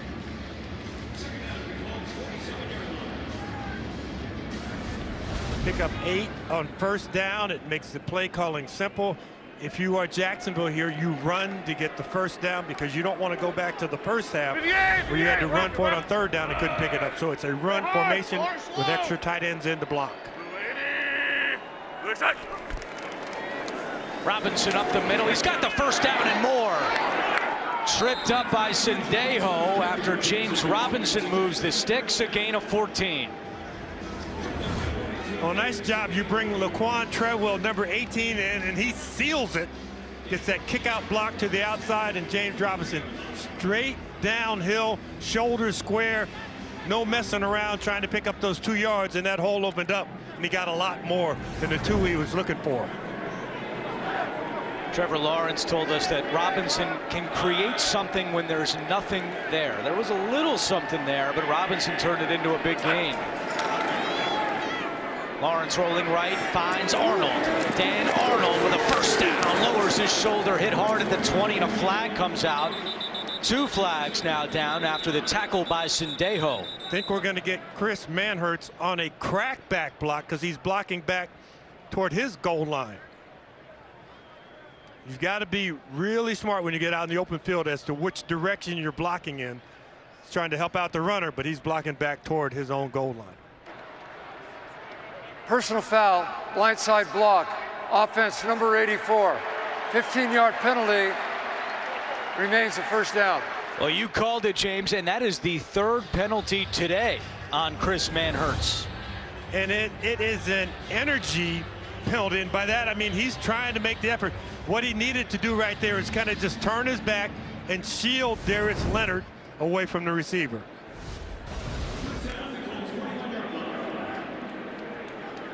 So Manhertz on the sideline now. First down and 18.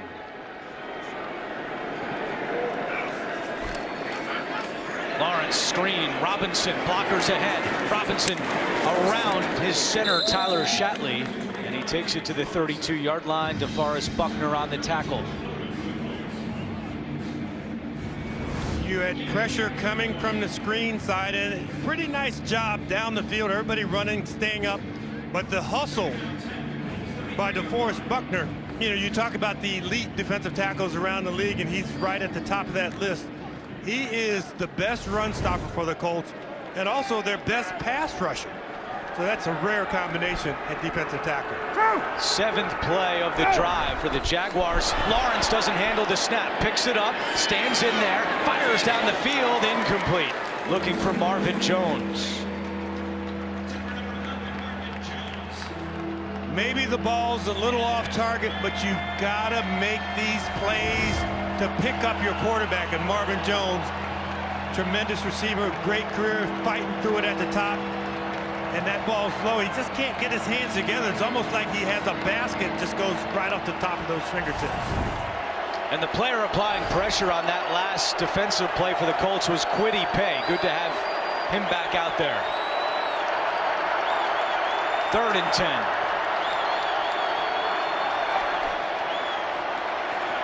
Lawrence throws right, and it's nearly intercepted.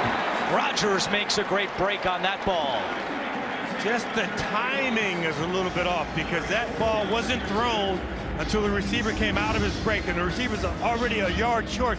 He's trying to stretch this route up as much as he can, but just that little slippage and then that ball being thrown to the outside as opposed to possibly to the inside. But it's got to be thrown early, and the receiver and the quarterback have to be on the same page. Did not even throw it to the sticks either. He would have been short even if he made that catch. So out comes Matthew Wright again, who made from 56 to close out the first half. This is from 51 yards. And this one's leaking right, and it's no good. He had the distance, but it's wide right. And a good Jacksonville drive comes up empty for the Jaguars. Resource and Reintegration Center community grants. The Jaguars Foundation awarded more than $67,000 to 11 military and veteran-serving organizations throughout Northeast Florida. Great job by the Jaguars in the community as Darius Leonard is getting some attention on the Indianapolis sideline. He continues to nurse an injured ankle, something that he said will be with him throughout the year. Wentz over the middle. Mo Alley Cox is able to hold on. That's his first catch today. Chason on the tackle after a pickup of 6.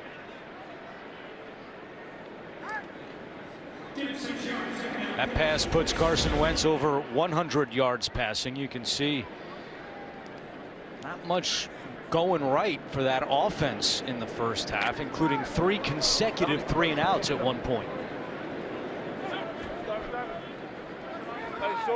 Green 80, green 80. Hey, kill. Hey, you're going 5-4. Diamond 44. Good. Hey, we gotta go to 44. Y'all go to 2. Second and 4. Handoff Taylor. Taylor met at the line and spun down. Miles Jack was crashing across the line of scrimmage. You know, we got to listen in on Ryan Kelly making the calls. He said, you guys go to 44, we'll go to 2. Well, nobody listened to him about going to 44 because Miles Jack was standing right there in the hole. Jack second on the team in tackles. He's dealing with a minor knee injury this week. Did not practice on Wednesday or Thursday. You say minor because it's not your knee. Minor because he's out there. Third and 4.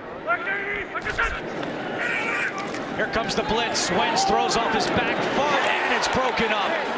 That was the rookie Tyson Campbell who was able to get that one out of the hands of T.Y. Hilton, and it's 4th down. Boy, Joe Cullen, the defensive coordinator for the Jacksonville Jaguars, is bringing one more than Indianapolis can handle, and a nice job by his rookie Tyson Campbell. Look, there's Miles Jack coming. He's freed up, and he does a nice job in kind of hitting but laying off Carson Wentz. So you apply the pressure, but make sure you don't rough it. That is the 4th 3-and-out today by the Colts offense. Sanchez just gets it off. Corrente McCray was coming. Agnew on the return, slips and tackled at the 16. 9:14 to go in the 3rd quarter. You're watching the NFL on CBS. As someone who resembles someone else, I appreciate that. Visit 2nd-ranked Alabama. We'll get you set for kickoff beginning at 2:30 Eastern with the drive to Atlanta, followed at 3 Eastern by college football today. Saturday, the SEC is on CBS. Jaguars will begin this drive at their own 16-yard line, looking for some offense. Lawrence over the middle, caught by Chenault. And a tackle immediately made by Bobby Okereke. I know you enjoyed talking to him, especially on Friday. I did too, but you have the Stanford connection with Bobby. And it's always fun to find out why these young kids chose Stanford. Growing up in a Nigerian household where it's about accomplishments, he had a sister who was already at the University of Southern California, so he decided to go a little further north in California to Stanford. 2nd and 5, and that pass hauled in by Chenault, and that extra effort gives him a 1st down. Kenny Moore on the stop. You know, Okereke was telling us that his parents were not big fans of sports and him playing them. They were all about academics, and they reluctantly let him play football, but he said he got a C on a math test in high school, and his mom said, guess what, you're not going to practice today. But a little while later, he got an offer from the University of Washington. They said, well, what is that? They said, a full scholarship? Oh, get out there and practice. That changed the dynamics a little bit. Hey, don't. And a whistle and a penalty marker comes out, and a false start against Jacksonville. False start. Offense number 85. 5-yard penalty. Remain 1st down. That goes against Dan Arnold.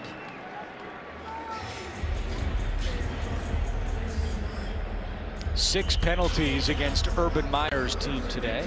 Meyer back in Indiana, where he was an assistant coach at Notre Dame from 1996 to 2000. We asked him last night what was the best part about being at Notre Dame, and he went speechless. He said, everything, just a magical place.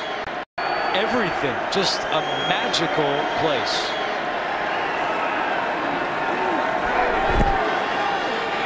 Lawrence, quick pass. Arnold does not hold on. Muhammad was bringing the pressure on Trevor Lawrence. You know, in the last couple of years, the quarterback position just seems like it's been elevated in importance, and what's really been elevated are completion percentages. Think about, you know, you go back 20 or 30 years, and if you could complete 55% of your passes, you'd be pretty good. Guys who are at top of their game, it's 68 to 75% of those passes are being completed. And Trevor Lawrence hovering below that 60% mark, just missing here and there at times when he has somebody open to throw to. 2nd down and 15. Lawrence Eludes the rush. There's a flag down. Lawrence throws, completes it along the sideline to Dan Arnold. But is this one coming back? Holding. Offense number 75. 10-yard penalty. Remains second down. That's on the right tackle, Jawan Taylor. The 5th time this year he's been called for a holding penalty. When Jacksonville started this drive, they started with back-to-back completions. They had picked up a first down. Now they've kind of dug themselves in a hole, and on second down, you're looking at either a quick screen or draw action, just trying to dig yourself semi out of this hole, because almost the thought of getting a first down for Darrell Bevell and this staff on 2nd and 25 is almost inconceivable.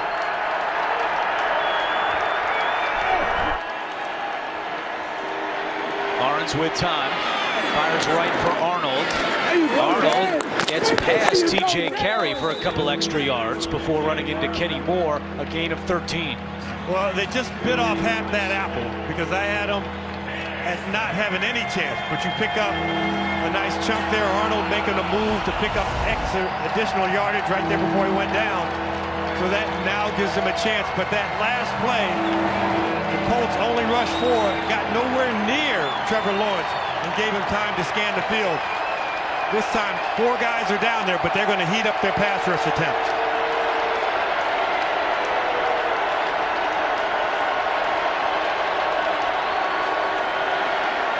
Lawrence fires over the middle, caught by Treadwell. Great catch by Laquan Treadwell, his first catch as a member of the Jaguars. It goes for 18. I don't know which I'm more impressed with, the strong arm of Trevor Lawrence or the strong hands to catch this ball that's a little bit behind him, a little bit off target by Laquan Treadwell, who came into the league as a first-round pick with the Minnesota Vikings. And there's a battle with Buckner trying to get to the quarterback. And you said they had no chance at second and long. You understand what a prophetic guy I am. It is just the 2nd time today they've converted on 3rd down. Lawrence in trouble, and down he goes. And one of the guys in there was Kwity Paye. We'll see how they split this up. DeForest Buckner also in on the sack. Colts fans have been waiting for Kwity Paye to get that first sack, and I think he gets at least half of one here. Well, he got half of one, but they could have broken that one up into thirds. Yeah, Teray jumped on late. And they're going to split it between Paye and Buckner. So the first half a sack of Kwity Paye's career. Lawrence looking deep for Chenault, incompletes. Coverage by Rock Yassin. And right back into 3rd and long for Jacksonville. Throwing deep is an art. You can throw deep and have your receivers go up and make a play on the ball, or you can hit them right in stride. We've seen it a couple of times where it's just been a hair off. And those balls that are going out of bounds, you've got to keep those balls in bounds to allow your receivers to make a play on the ball. But if you're a right-handed quarterback and you're throwing to your left, that ball's going to sail in that direction because of the spin on it a little bit more. 3rd and 16. It's a screen to Carlos Hyde. Running away from DeForest. Buckner takes a big hit by Sendejo. Wow. Could hear that one up here.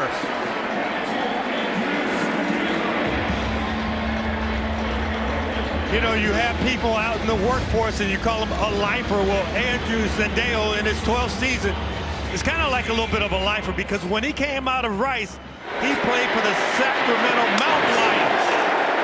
Mountain lion like that would scare me. Flag is down on the punt. With 4:20 to go in the 3rd quarter.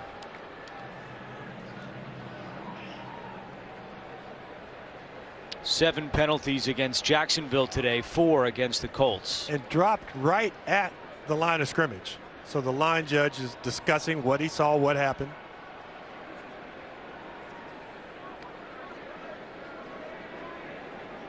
They're talking to Urban Meyer first to see where he wants this. Does he want to repunt it, or does he want it at the tail end of the punt? Tony Corrente, who turned 70 this past Friday. Spring chicken. Offside defense. This penalty has been declined.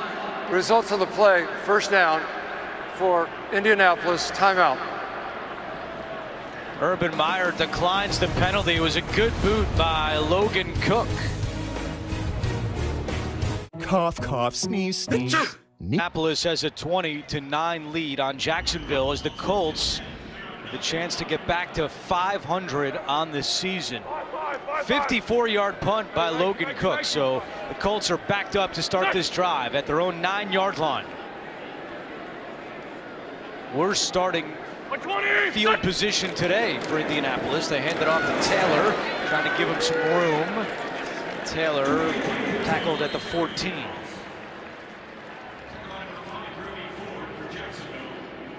Taylor had 93 yards rushing in the first quarter, but just 20 yards since.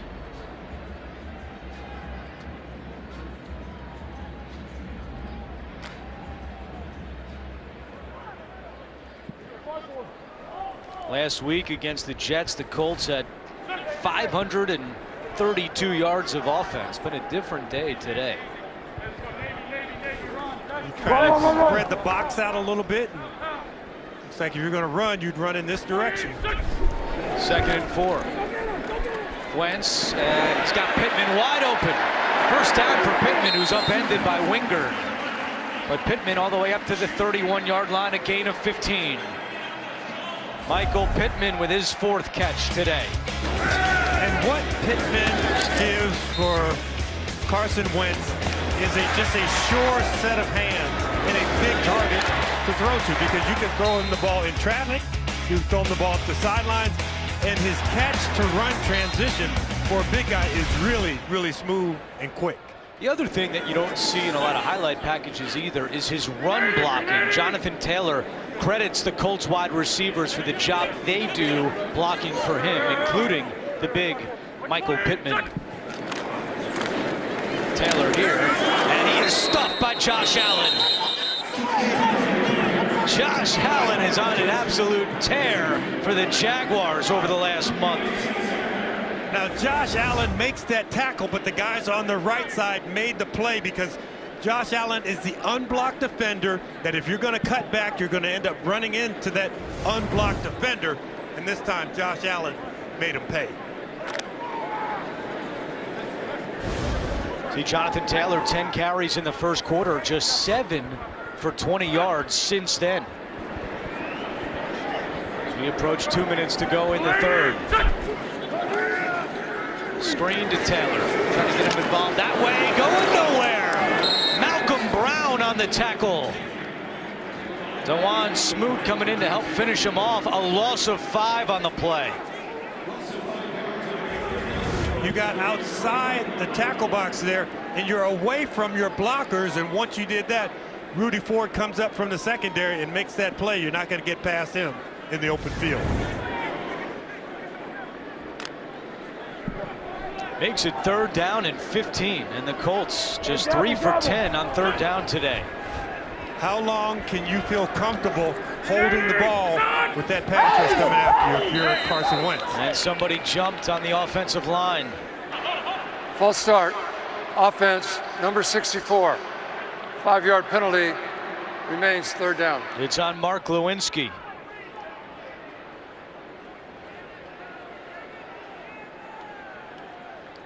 So if you're Frank Reich and you've got that huge play call sheet, Andrew, are you conservative here, or do you try and stretch the field and pick up this 1st down? Well, the Jacksonville offense has not been able to do too much today, so I think you got to be careful to get too cute on 3rd and long. Wentz fires, dangerous pass, and it should have been picked by Shaquille Griffin. Incomplete, but Shaquille Griffin had a great look at that one. Still looking for his first interception as a member of the Jaguars. You know, you talked about not trying to get too cute, and this throw down the field, when that cornerback is looking back at the quarterback the entire time and realizing that you got to push it up the field 20 yards to get to the 1st down marker, just drive on the ball and almost an interception. Jaguars defense, since that opening drive, really has played a lot better. Good punt by Sanchez, driving Agnew back to his own 25. Agnew up the middle and spun down at the 35-yard line after a 55-yard punt by Rigoberto Sanchez.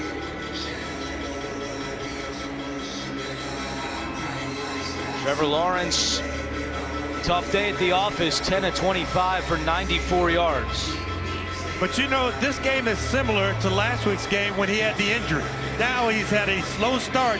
Can he come back and make something happen for his team? Along with James Lofton, Sherry Burris on the sidelines, our rules analyst Gene Steratore, our entire crew. I'm Andrew Catalan. Week 10 in the NFL. Lawrence to the air on first down, throws it back to Robinson, who juggles it, and then he lost the football. The Colts fall on it. It looked like an incompletion to me, but on the field they're saying it's a fumble. Well, you let the play go, and you let the eye in the sky kind of figure this thing out. And you're right, Andrew. It looked like a fumble. It felt like a fumble. Probably smelled like a fumble down there, too. No, I'm saying that ball was never caught. No, I said it was an incompletion. Yeah. He never had control. No, he never had it. The ruling on the field is completed pass, fumble, recovery by the Colts. First down. Now, because they ruled that, Urban Meyer does not have to throw a challenge flag because all turnovers subject to review. How do you see this, Gene Steratore? We've already got. To me, guys, it doesn't appear that he has possession 2 steps and then a football move. That ball's juggling an awful lot. In my opinion, I think that's an incomplete pass. Yeah, we see it that way as well. But Gene, to James's point, it was a good job by the crew not to blow it dead. Do you agree with that? Incomplete. It will be Jacksonville ball, second down. Yep. I totally agree with that. And there's an instance where you may have had an assist from New York where they're looking at something that's clear and obvious.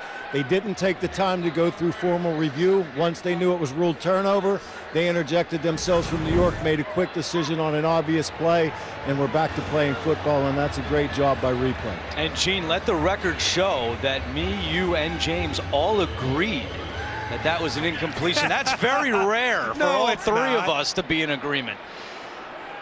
Anytime we're unanimous, I think we move on and make it official, guys. All right, Gene, thank you very much. Second down and 10.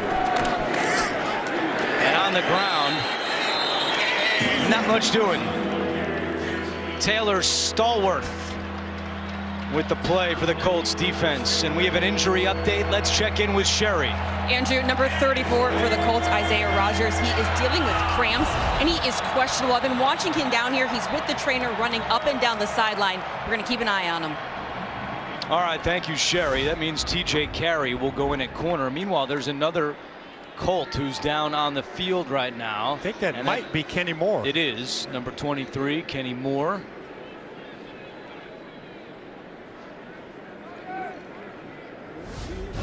Third on the team in tackles. Really having a nice season for Matt Eberflus and this Indianapolis defense. And he's listed at 5'9", 190, but I know that when you and I were standing at practice on Friday, we couldn't believe that that's how he's listed. He feels so much bigger and thicker in person. He has been a guy who obviously has hit the weight room, but it hasn't affected his speed. We've seen him down the field shadowing Agnew on a deep ball, all over the field in the run game, and I think that he may be the hardest player to substitute for in this situation on third down when you need your nickel to be able to cover the slot receiver. That is the end of the third quarter. Jacksonville trails 20-9 on CBS. It's not 1,000 lights twinkling that makes their holidays special. Quarter number 4 in Indianapolis, and the Colts have an 11-point lead. And the crowd making some noise. Third down and 10. Kenny Moore right back out on the field for the Colts defense. Here comes the pressure. Lawrence fires, looking for Jones, and he makes the catch. Great adjustment along the sideline by Marvin Jones for a Jacksonville first down, a gain of 23. Marvin Jones, the Jaguars' most accomplished receiver, realizes that when I'm even and I'm going deep, it's probably going to be a back shoulder throw. So he does that. He gets ready, gets in position, comes up with the catch. Big third down conversion for the Jacksonville Jaguars. They went at T.J. Carey, who's in there for Isaiah Rodgers. As Sherry told us, Rodgers battling some cramps. Chenault across the 40 and down at the 38-yard line. Isaac Rochelle on the tackle for the Colts. It was a nice job by Trevor Lawrence. That snap was a little off, and he realized, I got to get this ball out of my hand quickly. You know, if that might have been Carson Wentz, he might have tossed it out there with his left hand. It's a Jacksonville team that has really given the Colts problems over the last couple of years. Frank Reich in his career just 3-3 against Jacksonville. Agnew in motion. Robinson running left, following the block of Arnold. There he goes. Robinson with a flag down is caught around the 20. But let's see what the penalty marker is.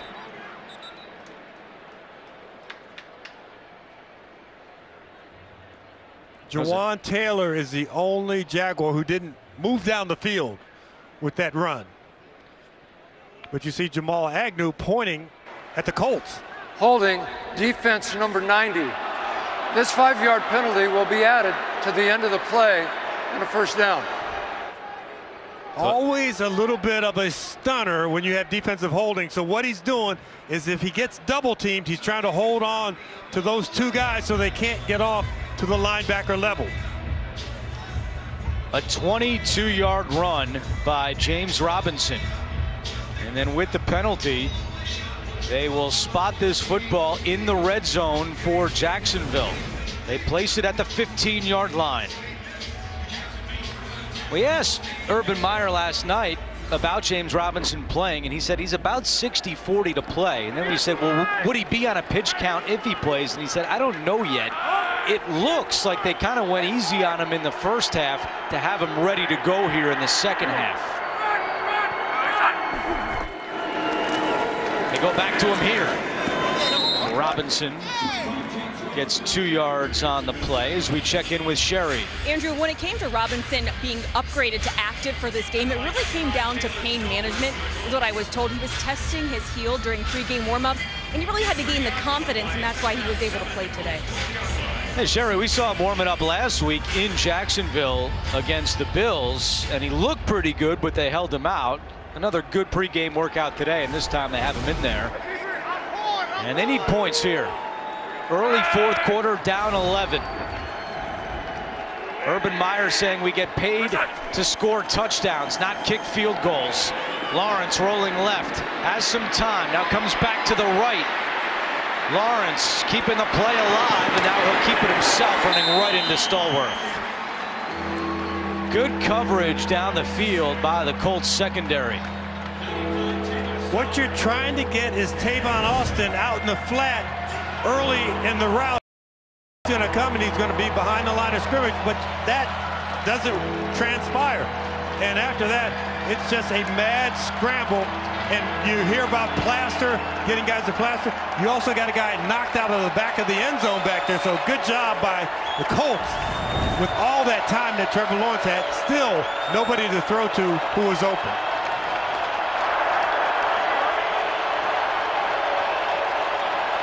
Third down and 11.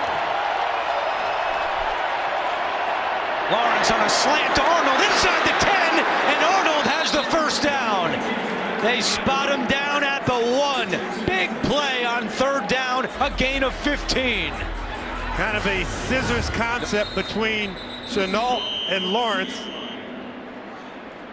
And Arnold coming underneath that kind of rub route. And there is an injured Colt, which stops the clock with 11:35 to play. It is Darius Leonard, who, as we told you earlier, has been dealing with an ankle injury all season. He had ankle surgery in June and has just not been able to get back to 100%. And we take a look again. Leonard involved on the tackle with Arnold.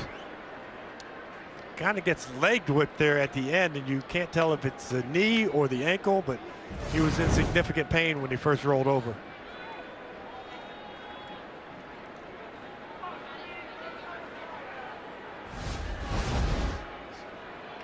Leonard, the heart and soul not only of this defense, but of this entire Indianapolis organization.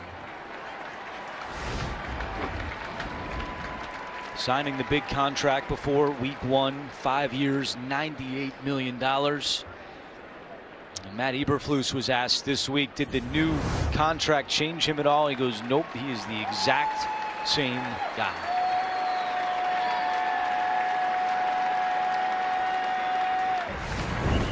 So he gets a nice hand as he walks off, and it will be 1st and goal for Jacksonville after they convert another 3rd down. So after starting 1 of 8 on 3rd down, Trevor Lawrence has now completed his last 4 passes on 3rd down, and 3 of them have been for 1st downs.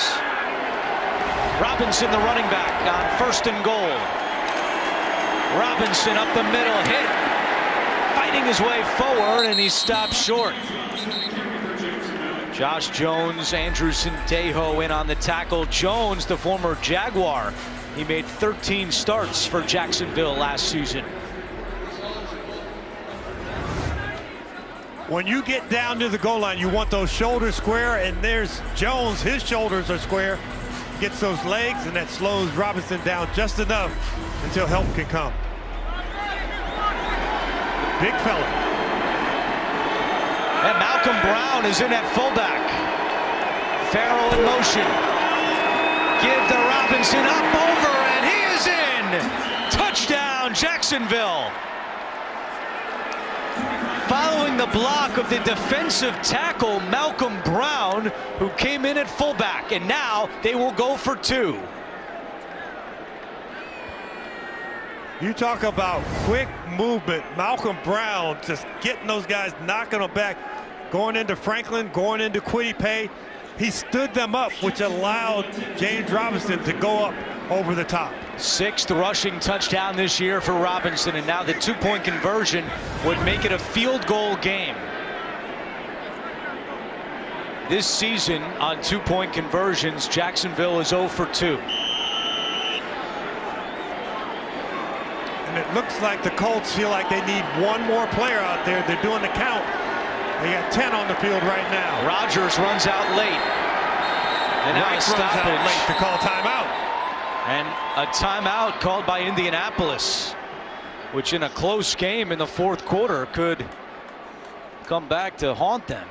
Having to use one here on the 2-point conversion.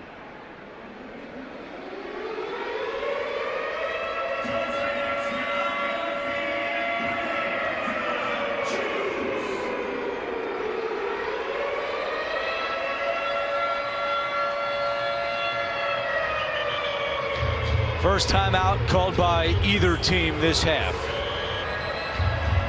Lawrence is now thrown for 135 yards on the day. This Colts defense has seen 6 2-point conversion attempts by their opponents this year, and the opponents are 3 for 6. Trying to get the personnel right are the Colts without Darius Leonard on the field. Lawrence, shovel pass inside, and they've got it. Arnold with the 2-point conversion, and we've got a 3-point game in Indianapolis. Well executed play by Lawrence and Arnold, and it's 20-17.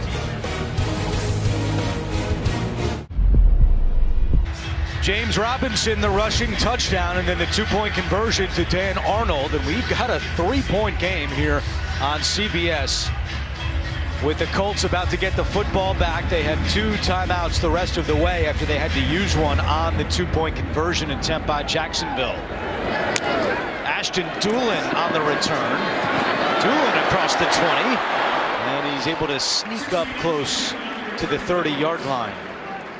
Coming up next, game 2 of our NFL on CBS doubleheader as Russell Wilson takes on Aaron Rodgers. The Seahawks and Packers at Lambeau coming up next here on CBS. And there is an injured Jaguar down on the play. That is Dakota Allen, special teams player and reserve linebacker for the Jaguars. And we'll check on him when we return. 20-17 on CBS. When you spend on Alexa. And by Ram Trucks, Motor Trend's Truck of the Year for the 3rd year in a row. Urban Meyer won 3 Big Ten championships in this building, 2014, 17, and 18. And in 2017, it was Meyer's Buckeyes beating Jonathan Taylor and the Wisconsin Badgers. Play action here. Wentz screen. There's Taylor. Miles Jack is able to spin him down. In that game in 2017, Taylor was held to just 41 yards on 15 carries, but Urban Meyer had a lot of nice things to say about Jonathan Taylor. He said, when we would go against him, I would always yell at my assistant coaches saying, why didn't you find this guy for us? Taylor putting up incredible numbers in his time with the Badgers.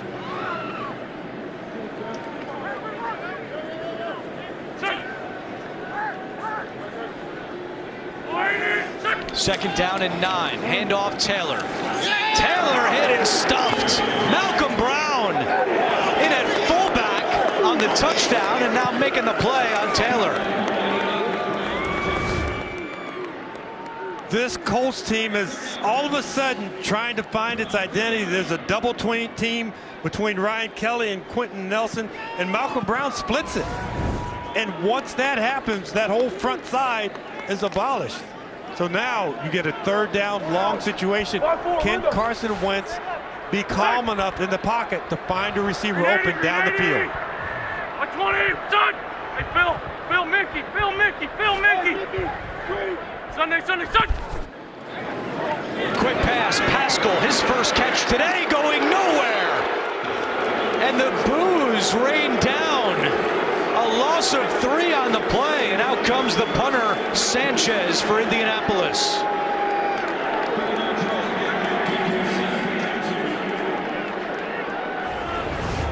It looked like in the first quarter that it was going to be a technical knockout. That the Colts had the Jaguars on the ropes, down for the count. Has not been the case. Sanchez punting to Agnew at his own 27. A flag is down. Agnew tackled at the 39-yard line. Tony Corrente has been busy today.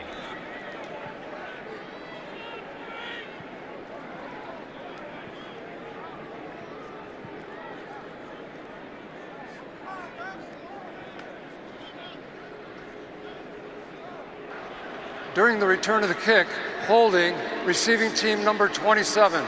10-yard penalty, 1st down, Jacksonville. Penalty number 8 against the Jaguars. Meanwhile, for Frank Reich in this Colts offense, they had 116 yards on their first 2 drives of the game and just 108 on their last 8 drives today. So you credit that Jacksonville defense. They have done a great job of getting this back in position where Jacksonville now has the ball and can drive to take the lead. And Andrew, I'm going to toss some more numbers at you because James Robinson in the first half had 3 carries for 5 yards. Second half, 8 carries, 50 yards. And Trevor Lawrence, we looked at his passing numbers, 3 completions out of 14 attempts. Well, he's 10 out of 15 in the second half. So that momentum shift, even though the Jaguars are still behind, that momentum shift is on the Jaguars, and it's up to Matt Eberflus to find a way to take all those runs away and make Trevor Lawrence nervous. Darius Leonard back out there for the Colts. This is Lawrence running it, and not much doing there. TJ Carey on the tackle.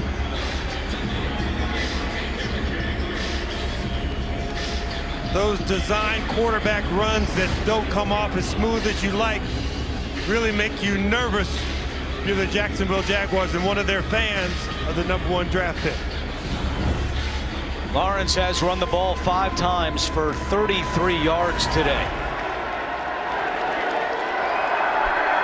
Got the matchup with Marvin Jones down at the bottom of our screen right here. 2nd down and 9. Lawrence looking for Jones and incomplete.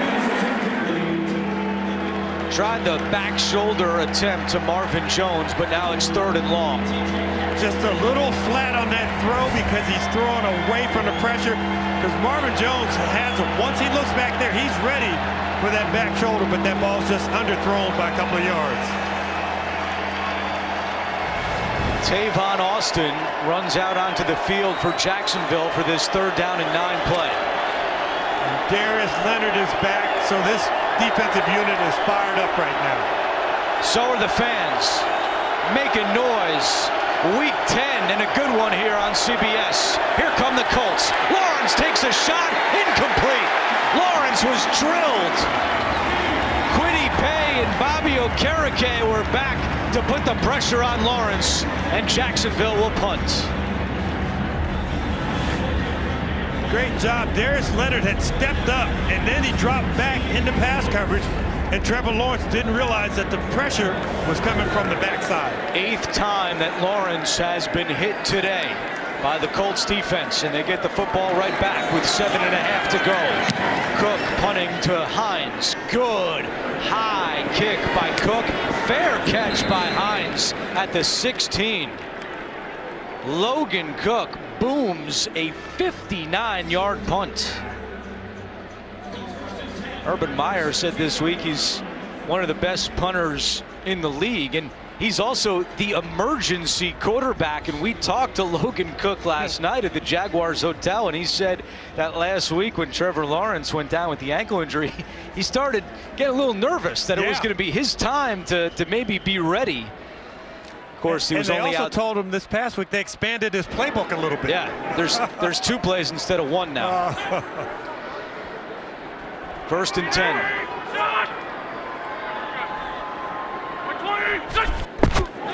And off to Taylor. He has been bottled up since that opening quarter. Rudy Ford in on the tackle. Ball came out late, but they're saying he was down. And for an injury update, let's send it down to Sherry. Andrew, for the Jaguars defense, linebacker Dakota Allen, he's dealing with a shoulder injury. His return is questionable. Okay, big special teams player for Jacksonville, Dakota Allen. Gain of 3 by Taylor, who's now rushed for 115 yards today. But he's been searching for that hole that he had the first run of the game ever since. Quick pass to Jack Doyle, and he fights off a tackle to get some extra yards. It was Shaquille Griffin who made the initial hit, and credit to the veteran Doyle for sticking with it to pick up the 1st down. And a little bit of a low throw from Carson Wentz, but you go down, you get it, and when you turn upfield, you see a defender right on you. It's amazing that that ball didn't get knocked out because he had it on the inside, right there where the helmet of Shaquille Griffin was. Doyle had 3 catches in his last 4 games entering today, but he's got 3 this afternoon. As we approach 6 minutes to play. Hines in motion. And play action. Wentz in trouble. Steps up. On the move, and he's down just across the 30. It was Malcolm Brown who was applying the heat and then came back. And this Jacksonville defense, especially in the second half, has picked up the intensity. And it has been a commitment to stopping the run. We see Miles Jack up on that, but you've seen even the secondary guys, Rayshon Jenkins coming down from the secondary, and everybody rallying to get to the football. All defenses like to talk about how much they hustle. Well, we've seen it on the field today for both these units, and especially for the Jacksonville Jaguars.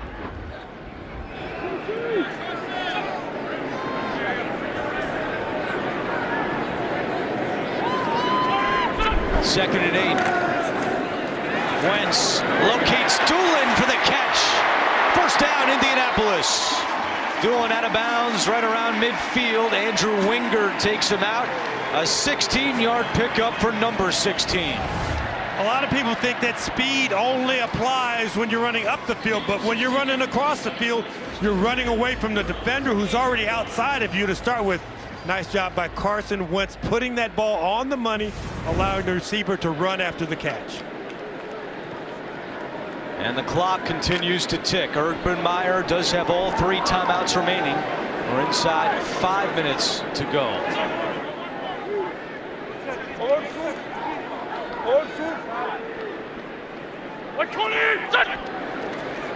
Hand off to Taylor. And he is cut from behind. That was Adam Gotsis coming across the line of scrimmage to make the play.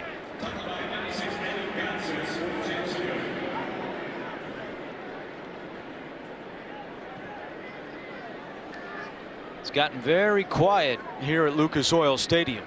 These fans thought they might be on their way to a laugher after the block punt touchdown. It was 10-0, everything going Indianapolis' way. But this Jacksonville team continues to fight.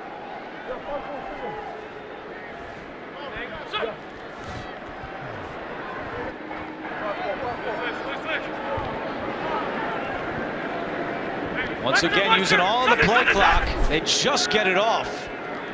Wentz, Taylor hit hard at midfield. Chason on the tackle after a gain of 3 and a big 3rd down coming right here. When Carson Wentz pumps this ball, that's where he should throw it the first time. Right now the ball should come out, but patting the ball makes Jonathan Taylor go up the field and he runs right into the defenders. Luckily he didn't get injured, but get that ball out quickly. That was your first thought. That guy's open, throw it to him, deliver it right away. Joe Cullen told us last night that Chason is more physical this season. You saw it on that tackle. And now big 3rd down and 7. Michael Pittman, 3rd down guy right there.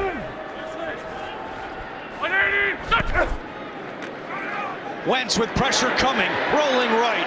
Wentz throws on the run deep for Pittman. He's got it. The NFL's leader in 3rd down receiving yardage, and he comes up with a big one of 26 yards. Ted Marchibroda used to be the head coach here, and he used to have a saying when I played for him with the Buffalo Bills: everybody running, everybody alert. It would have been really easy for Michael Pittman to think, oh, the quarterback's going to scramble, he's going to throw the ball away. You continue to run. Be a key component in the play after it breaks down. That's exactly what Michael Pittman did on that last play. But James, also, that was an awesome throw by Carson Wentz. I'm still all into the catch. I know you're talking about the receivers, but let's give Wentz some credit there too for the throw. Taylor, and he's wrestled down by Josh Allen. On this drive, Carson Wentz 4 out of 4 for 56 yards. And there is a timeout called by Urban Meyer, his first of the half.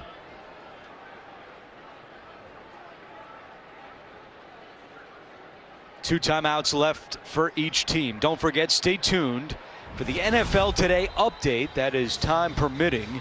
Join JB, Phil, Nate, Boomer, and Coach Cower for all the latest NFL scores and highlights. Trevor Lawrence hoping he gets another chance. Indianapolis already in field goal range, so if the Jags defense is able to hold them to 3, Jacksonville knows they'll have to go the length of the field and score a touchdown with just 2:43 on the clock. You know, some of this is incremental improvement, and you look at Jacksonville, what they've done in the second half, that improvement, even just picking up the 2-point conversion, which made it a 3-point game, is improvement.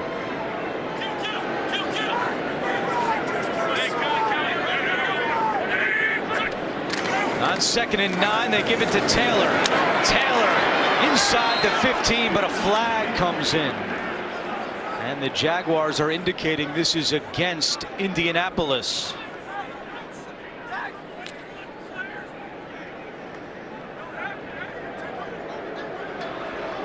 Holding, offense number 79, 10-yard penalty, and repeat 2nd down. That's on the left tackle, Eric Fisher. First time this season he's been whistled for holding. Uncharacteristic penalties for the Colts today. Third fewest entering today, averaging about 4.5 per game, but 7 this afternoon. Couple things for Frank Reich here. The clock is obviously a factor as he's thinking about calling these plays. Do you call a run? Do you call a short pass where you know the ball is going to be caught and that clock's going to continue to run, and maybe force Jacksonville to use one of those timeouts? 2nd and 19, play action. Wentz steps up, throws over the middle, incomplete, intended for Jack Doyle. And that stops the clock with 2:32 to go. So Jacksonville doesn't have to call a timeout, and it's 3rd and long. You mentioned about Carson Wentz using those different arm angles to throw the ball. That time, not really having his feet set, side arming that ball and missing Jack Doyle, who was open enough to get the ball to. Watch it coming out sidearm, because Doyle has a step on the defender, and that ball coming outside arm just sails right over Doyle. From here, it would be a 48-yard field goal for Michael Badgley. Colts want to try to get a little bit closer for the kicker. Wentz over the middle, caught by Pascal at the 25, shoved out of bounds. He's short of a first down, but now a much more manageable field goal for Michael Badgley. But also a clock stoppage for the Jacksonville Jaguars. So Pascal, if at the tail end of that, had slid down inbounds, then either the clock goes down to 2 minutes or Jacksonville has to use one of their timeouts. Did get shoved a little bit at the end by Rudy Ford. His momentum leading him out of bounds. So now an important attempt for Badgley, who's 2 out of 2 today. This is from 37 yards away. Badgley right down Broadway. With 2:22 on the clock, it's now a 6-point game. Would that be down Broadway or down Capitol here in Indianapolis? I'm not talking to you about the streets after you got us lost walking to dinner the other night. Another look at the kick from Badgley in his 5th game with the Colts. And Frank Reich saying earlier this week, when asked about Rodrigo Blankenship, who's on IR, their regular kicker coming back, Frank Reich said, look, Badgley hasn't missed, so why not ride the hot hand? And that's exactly what they've been doing. Well, now an interesting spot, James Lofton. You got Trevor Lawrence, who's going to get the ball back, the #1 overall pick, with a chance to lead his team down the field and possibly win the game. Tim, talking to Cam Robinson there, going, I know you got my back. Talking to the offensive line. Those are probably the most important guys to talk to. You talk to the receivers later, but those offensive linemen are going to give you the time to get that ball down the field. 2 career game-winning drives, both were field goals at the end in their wins over Miami and Buffalo. They need a touchdown here. Agnew on the return. Agnew runs into his own man and is brought down at the 24-yard line. 2 timeouts for Jacksonville. And one thing you hear about Trevor Lawrence, and we asked Darrell Bevel, the offensive coordinator, about it last week. He said he is poised and even-keeled. He's got the right makeup for this type of moment. If you are the Indianapolis Colts and you're in that defensive huddle, you don't want to give Trevor Lawrence the extra out. And by that I mean you don't want to give him a first down on a penalty. You don't want to be offsides in the neutral zone. You don't want to have illegal contact. Be penalty free if you're on the Colts side. Lawrence pump fakes it as he throws. The ball comes out, and they're saying it's an incomplete pass. Incomplete, and the clock stops with 2:12 to go. It wasn't a sack, but it was a pressure hit. You brought 4, you covered in the secondary, you got that pressure, and that ball came out of his hands, and obviously that arm is going forward at that moment. And that is DeForest Buckner, who continues to feast on opposing quarterbacks, having another great season for the Colts. 2nd down and 10. Lawrence over the middle. That pass is caught. Dan Arnold, the tight end, And he gets 9 yards, and they're not going to be able to get another play off before the 2-minute warning. So it'll be 3rd down and 1 when we come back. Jaguars with the ball, down by 6.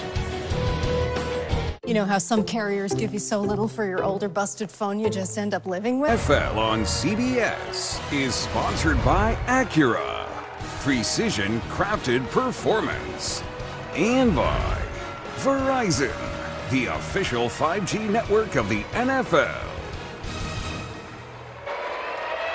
Back at Lucas Oil Stadium, 2 minutes to go. Indianapolis holding on to a 6-point lead, and it's 3rd down and 1 for Jacksonville.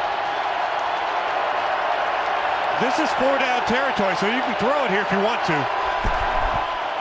They run it. Robinson trying to push his way forward. He does. He's got the 1st down.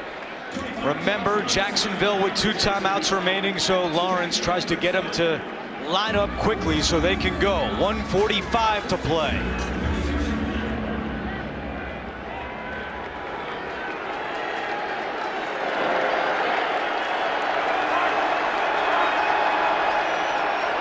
This took a while. Lawrence steps up over the middle, caught by Robinson. Robinson caught from behind and tackled at the 45-yard line by Okereke. And the clock continues to tick. But James, they've got to get up to the line quicker than they did the last time. Yeah, you can look at the play clock going, that should be before 30 seconds. Get that snap off. 1:10 to play. Lawrence right back over the middle to Robinson into Colts territory. Get a timeout tackled here at the 46. They do call timeout to stop the clock with 1:02 to go. So the Jaguars now have 1 timeout remaining. Just a reminder, coming up next, Game 2 of our NFL on CBS doubleheader today. It's the Seahawks and Packers from Lambeau Field. It's all coming up next here on CBS. Now, Andrew, I know this is a tense moment for both sidelines, but you know how you have coaches who are into the analytics and all that? I think Urban Meyer, I'm watching him on the sideline, he needs a timeout coach. Somebody who's a little bit faster than he is to run down that sideline, because it took him a couple extra seconds to get that last timeout call. You don't want to be too far away from that official if you want to call that timeout on the sideline. From the 46, fans on their feet.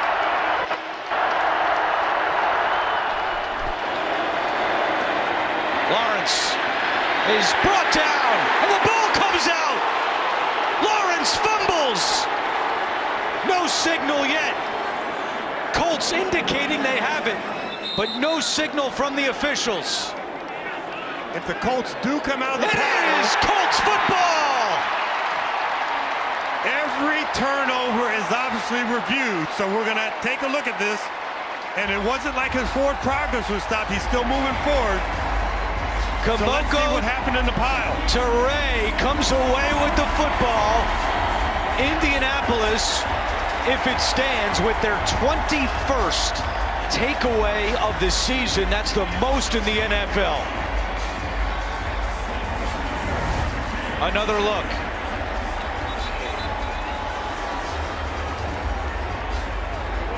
Ooh. Yeah, that ball's moving. It's out. And Trevor Lawrence, he could just kind of feel that ball moving away from his body. It almost feels like an out-of-body experience when it happens to you. Very close. They confirm it in replay. And the Colts can take this one with a knee. The Jaguars do call timeout. Lawrence's knee was close to being down, but that ball was coming out before. And the Indianapolis Colts, again, that opportunistic defense. You know, I think as a rookie quarterback, every game is a learning experience. Trevor Lawrence will think back, I was in the pocket. I could have thrown the ball away somewhere, because that time you would have had to have used another timeout there, and the yardage that you're going to gain is not going to make a huge difference with that many defenders hanging around you. Dayo Odangbo was the one who forced the fumble. The rookie out of Vanderbilt. And Trevor Lawrence with his 13th turnover of the season.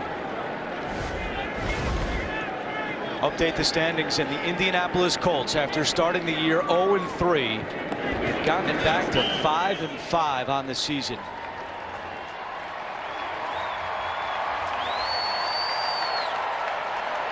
These two teams will meet again in Week 18, final game of the year, down in Jacksonville. And you see the frustration from Lawrence.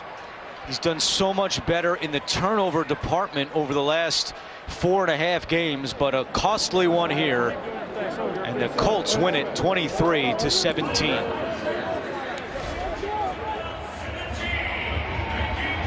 You know, like I said, you want that incremental growth. Sometimes that growth is painful. And for Trevor Lawrence, you learn a little bit about the NFL each and every time. He's through his first half of this division. He's played each one of these teams once. He's going to get a second chance to face them and look at himself in film against those particular defenses. And James Jonathan Taylor rushes for 116 yards. So that means he is tied exactly with the injured Derrick Henry for the NFL rushing lead. 23-17 is the final. For James Lofton, Sherry Burris, Gene Steratore, this is Andrew Catalan saying so long from Indianapolis. We'll get you back to our New York studios, and game 2 of our doubleheader coming up right after this. Cashback? Cha-ching.